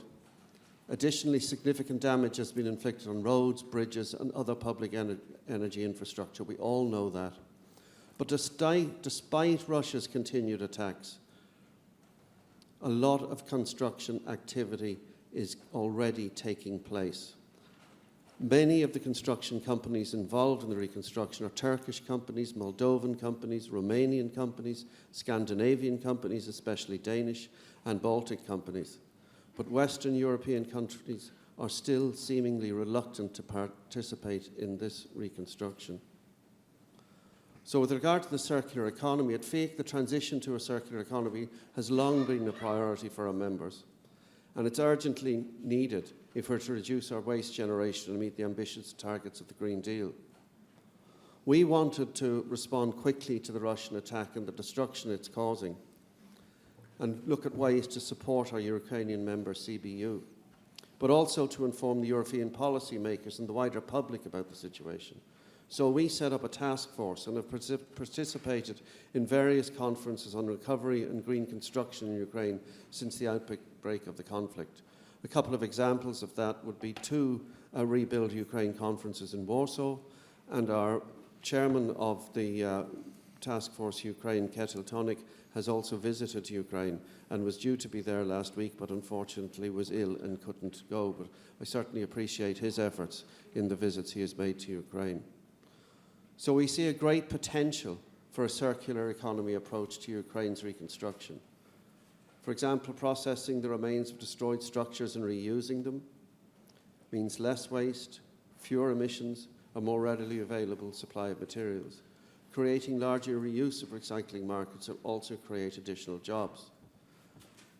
Ukraine is already aligning its building regulations with the EU framework, and has adopted a wide range of legislation in recent years to promote sustainable waste management. But this isn't going to be easy, as all the previous speakers have said, and I summarise this as we're running a marathon, not a sprint. But all we can do is help at the moment, and all the expertise of the European construction industry is there to help in training and to help persuade EU institutions to get involved, in which case you will always find me responsible and available to come to these conferences. So thank you very, very much for your attention today. Thank you very much, Philip, for this. And we do have the pleasure to have Alexander, who is the Executive Director of the Ukrainian Builders Confederation. Alexander, we heard from your colleague in Kowalska Group, the issues, the problems, and the many, challenges. So yourself, that you are representing, the sector, how do you see that from inside? What is happening in the country, and how could really your confederation could really support this process? Thank you.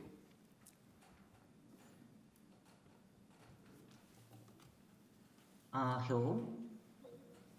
Я буду говорити українською. Дякую за запрошення. Я хотів би звернути увагу на те, що в Україні, в якій триває війна, зараз частина будівництва у ВВП всього 2%. В той час, як в Європі середній показник це від 7% і вище. Да? А в нас 7 триває and війна, above. і ми кожного дня отримуємо ще більші пошкодження. Коли говорять про циркулярну економіку, And when we talk about circular використання вторинної economy сировини, and secondary materials, то важливо є розуміти, що у нас зараз більше будівництва здійснюється за державні кошти. Це відновлення критичної інфраструктури, це відновлення доріг, взагалі інфраструктури, енергетичної інфраструктури. І коли ми говоримо про використання вторинної сировини, це додатковий час, і це додаткові витрати, які бюджет України, не може собі дозволити. І тому гарна ідея, але її ми впроваджували, як ми бачимо її впровадження, це і в чому нам потрібна допомога наших партнерів західних, європейських партнерів, кращих практик. Це дійсно розробка єдиних стандартів, які матеріали, як ці відходи, які забруднені відходи, не тільки азбестом, але й шкідливими речовинами, як токсичне паливо ракет, яке розвивається, складні важкі метали, які знаходяться в зброї, яка руйнує житлові будинки і не тільки. Як ці будівельні матеріали, розробка стандартів, як вони можуть бути використані при виробництві інших, як вторинна сировина для нових будівельних матеріалів. І технології, які б це могли пришвидшити розробку їх на місцях, щоб ми не звозили все на звалище, а потім розбиралися звалищ. І знову-таки кваліфікації і люди-спеціалісти. У нас одною з найбільших проблем зараз будівельна галузі в Україні – це нестача людей, фахівців, які можуть виконувати звичайні будівельні роботи, а не тільки не такі важкі, як переробка сміття, відбір, переробка і так далі, і так далі, і так далі.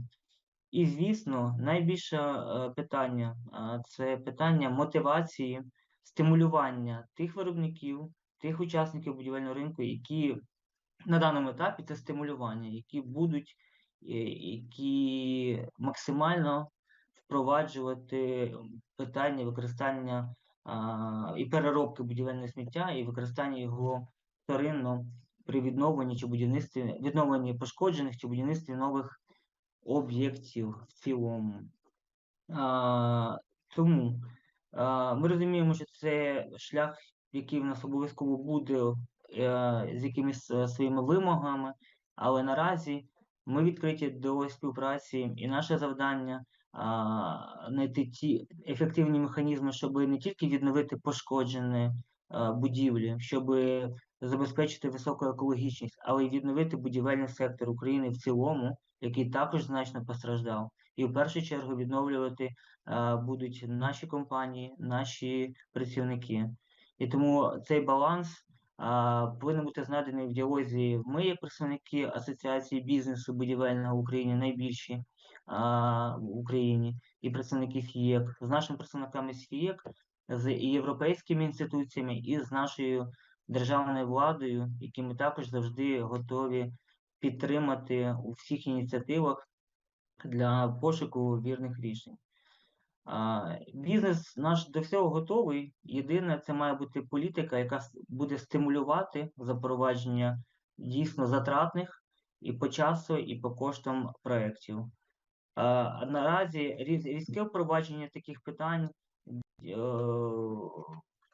щодо різкого впровадження таких питань, дійсно, це питання має бути зважено і не має бути надто різким, щоб в пошуках кращого не зробити гірше або ускладнити ті процеси, які ми маємо зараз робити швидко, тому що ми не можемо собі дозволити втрачати час. Ось. Колеги, я вибачаюсь, у мене буквально ще буде до 5 хвилин, тому що у нас сьогодні ще зустріч з паном міністром, на сьогодні були певні тривоги і, можливо, ви чули, ракети попали по Чернігову, і буквально через 5 хвилин вимушений буду відлучитись, тому якщо будуть питання, я радо буду відповісти. Якщо ні, ви можете з нами сконтактувати, контакти є в організаторів ФІЕК, І Ковальська, ще наші також мембери, члени КБУ, то можна сконтактувати будь-яким зручним для вас чином з нами. Thank you very much, Alexander. We are with you. We feel with you. And thank you very much for your interventions. We can, I need to go back to the panel, but I will give you very short time. We want one statement each. Sergey, I haven't given you enough time. I apologize for this. We had a big panel and a lot on construction, but in this, only 1 minute, please, each one. I'll give you two if you want. Give us some sense of the priorities that you're looking at. I know that you have prepared a presentation and it was not possible, but please give us your sense. What are the priorities that could drive the circular economy despite the issues and the problems that you see now? 2 minutes and then 1 minute each, okay? Thank you. Yeah. Right, so after our modeling and assessment exercises... Your microphone, please, your microphone, so they can hear you also online. Thank you. After our modeling and assessment exercises, so we actually just came up out of 10 sectors, based on this kind of production and consumption dimensions, So one of the key priorities, high priorities for the recycling and processing potential, so it's agriculture and food industry, so about 70–80%, Then metals and mining, so relatively actually just high 60–70%. Then we have this kind of, from consumption side, we have the plastics, relatively high, 40–50%. Household waste. So that's actually just the key issues. And in terms of our strategy, so we are working now with 5 working groups where we have the key stakeholders from all this kind of, industries and target sectors, So 3 or 4 we already finished. Okay, we are in close consultations, gathering their opinions, their ideas, and we are going to incorporate it in the first draft of the circular economy strategy. So definitely we experience a lot of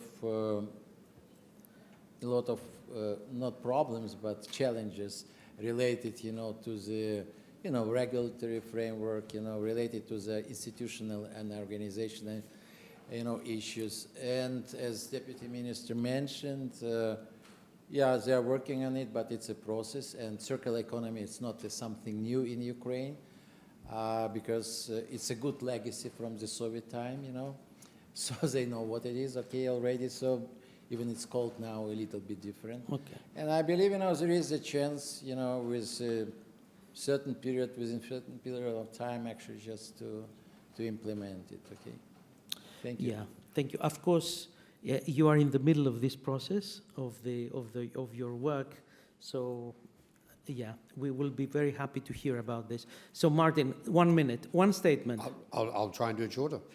For me, we talked about the carrot and the stick. Do you remember we said make disposal difficult and create a demand? I think there's so much going on with Kowalska colleagues in entrepreneurship in Ukraine on recycling the construction demolition waste. UNIDO's looking at it. NEFCO is helping European municipality as an example. UN Environment Programme is looking at it. UNDP. So can we not just get all together, please? And just, rather than everybody do their own thing, we've all got the same things in mind. Let's get together with Ukrainian partners. Let's demonstrate that it's doable. And then, once we've created the carrot, i.e. it's doable, we can then bring in the stick and say, if you dump your debris, you're going to get hit. You're going to need to go and recycle it. That would be my suggestion. That's very good. And Victoria, just one statement or two, but yes? To my mind, to implement the experience and standards in the construction industry in Ukraine to have it real and to have it functioning within 5 to 10 years, first of all, we have to invest into the companies which are capable to recycle these debris. And then we have to have the incentives for the constructors to use these materials. So the question was at the level of the Ministry of Economy or at the level of the Ministry of Infrastructure or of the Environment, how we can stimulate the producers of the construction materials through the tenders, how we can stimulate them, incentivize them to have this building debris be part of the materials. So we can force them to this, but there is no source, there is no material with which we can work right now. So the constructional debris and the secondary materials, these are different things. So we don't have this secondary raw materials do not exist in Ukraine. And these different materials. So we have to move from this debris to the second one. We have to invest in this sector. Thank you. Thank you very much. Yes, Philip. Thank you. FEIC has a list of priorities, but I'll only deal with 2 of them. Okay. And pertaining to the circular economy. Firstly, and I will agree with my colleague to my right here, we have to encourage local authorities to work with foreign and local contractors for the reuse and recycling of construction demolition waste and towards increasing recycling rate. And that can only be done with the carrot and stick approach that you mentioned. I fully agree with you on that. But there's also a lack of capacity and knowledge at government and agency level. There's a lack of trained staff. And here I think FEIC and our members can certainly help with training, because we don't have to travel to train. We can train online. We do it all the time. So we are openly willing, and many of our member federations are willing to put training programs together to help our Ukrainian colleagues in CBU. And CBU and ourselves are actually working on that at the moment and working on pilots. But those would be my 2 things. There's lots more, but I know time doesn't allow. Well, thank you very much for your keeping the time. I mean, we are running, yes, we are running late, but I think, you know, we're coming to the close of our session, and I'm not even asking whether there are questions online. Thomas? No questions online. So I think we need to go into the last part of our session and give the floor to again to our director, DG Near, acting director for Ukraine, Ms. Marlene Madsen. If you want to make some final comments, statements, I mean, you can stay here. We can give you the. It's better if you come to the podium. Thank you.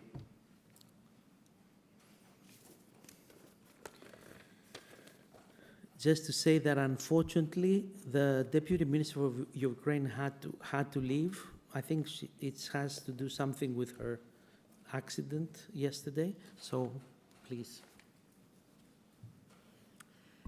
Thank you very much for giving me the opportunity to say a few words here at the end as well. And thank you very much for all the discussions today and all the engagement from all the panelists. I think it's been a very, very good discussions and a lot of points that we can take with us also in our continued work together with the Ukrainian authority, also at EU level, but hopefully also for all participants here, that we can leave with some extra tools, some extra knowledge in our baggage.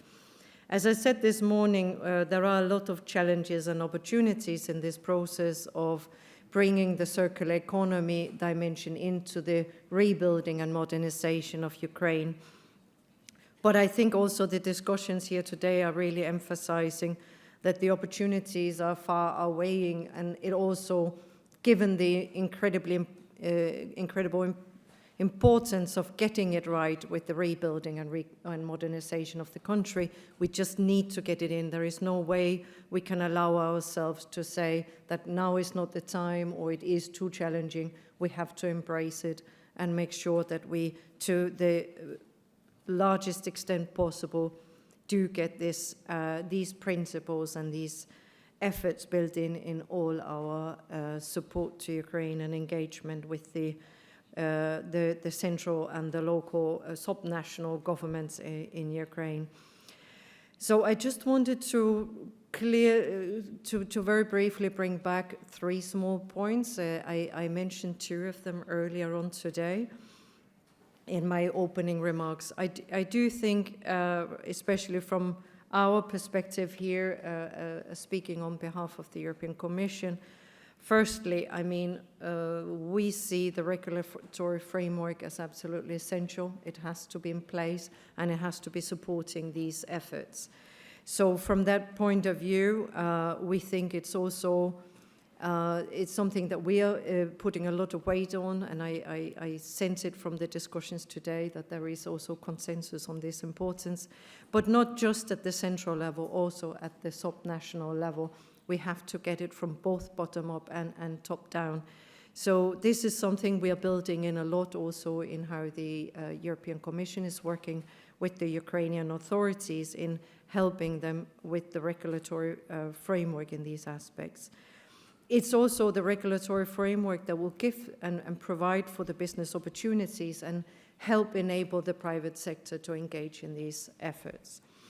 So on this, there were some comments also here in the very last panel on the importance of also use of the secondary raw materials, but also ensuring that there is a way of facilitating this. And this is just one of many of the points where we can help facilitate that through the regulatory framework.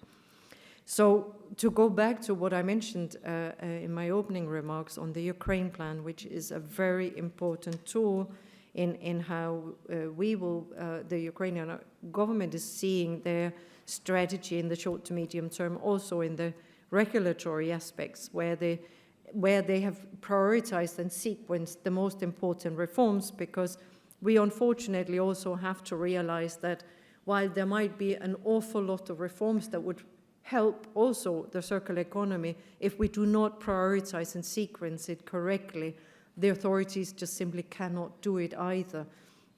It is enormous efforts, it's enormous challenges that the national administration or subnational administration is faced with these days, also because of the aggression of war. And it's in many areas. It's the entire country and economy that needs to get back on its feet and be as strong as its people. So it has to be prioritized and sequenced correctly. And that is what we have worked very closely with the Ukrainian authorities in doing on the Ukraine plan. And I think it's an impressive work that the government has come forward with. In the Ukraine plan, you will also see that there is elements that are also supporting the circular economy.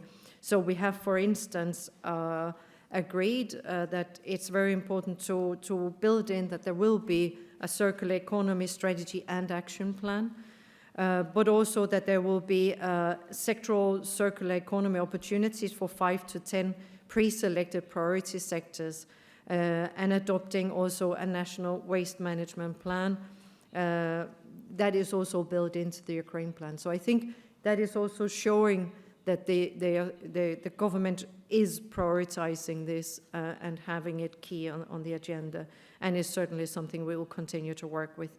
Another aspect I mentioned in my opening remarks was the accession process, which I think is actually even bigger opportunity for us here to work with the authorities, with the ambitions also often mentioned by the Deputy Prime Minister Stefanishina, with commitment of really taking forward as fast as possible the alignment with EU policy goals and EU acquis. This can certainly also help very much in this area.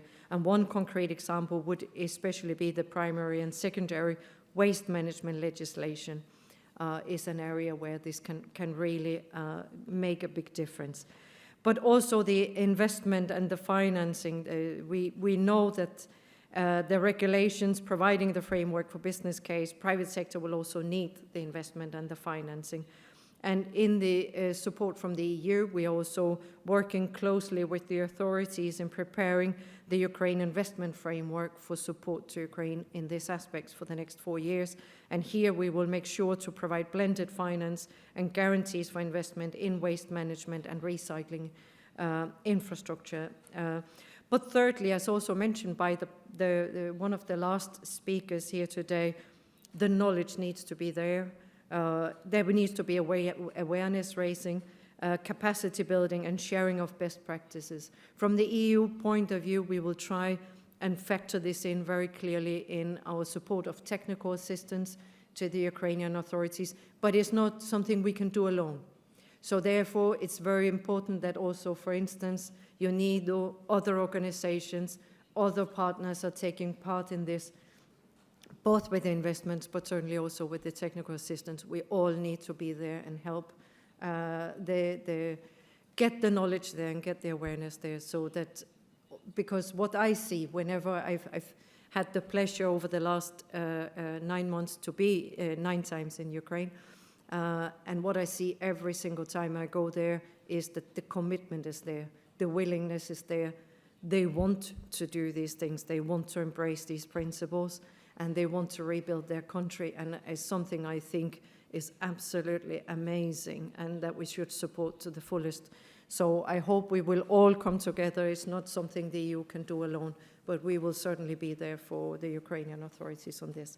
So this was a bit what I wanted to say, but maybe just one point, because I do think on the private sector, we need to have close engagement. We need to have also ensuring the level playing field for the businesses, to get the business environment there. So it's not just to have the regulatory framework or on the, should we say, environmental side of matters. We also need to look into the business case for it. It has to be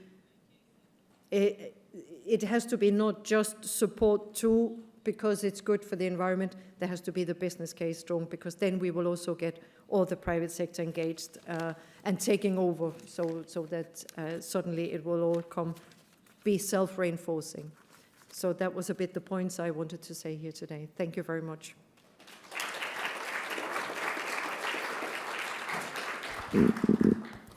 Well, thank you very much, Ms. Madsen, for this very nice and very optimistic, I would say, words. With these words, I mean, we come to a close.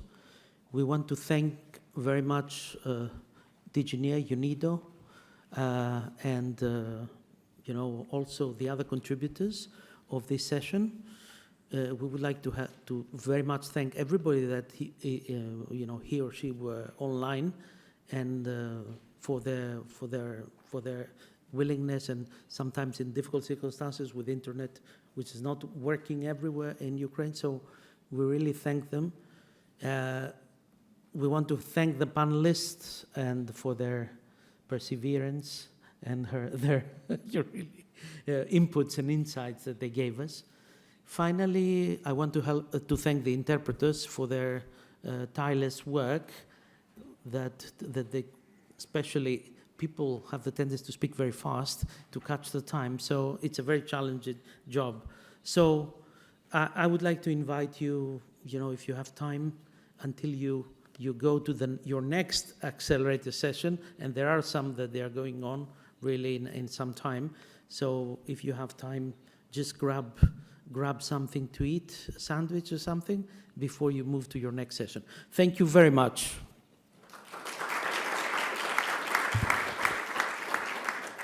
And don't forget to give back your headphones, please.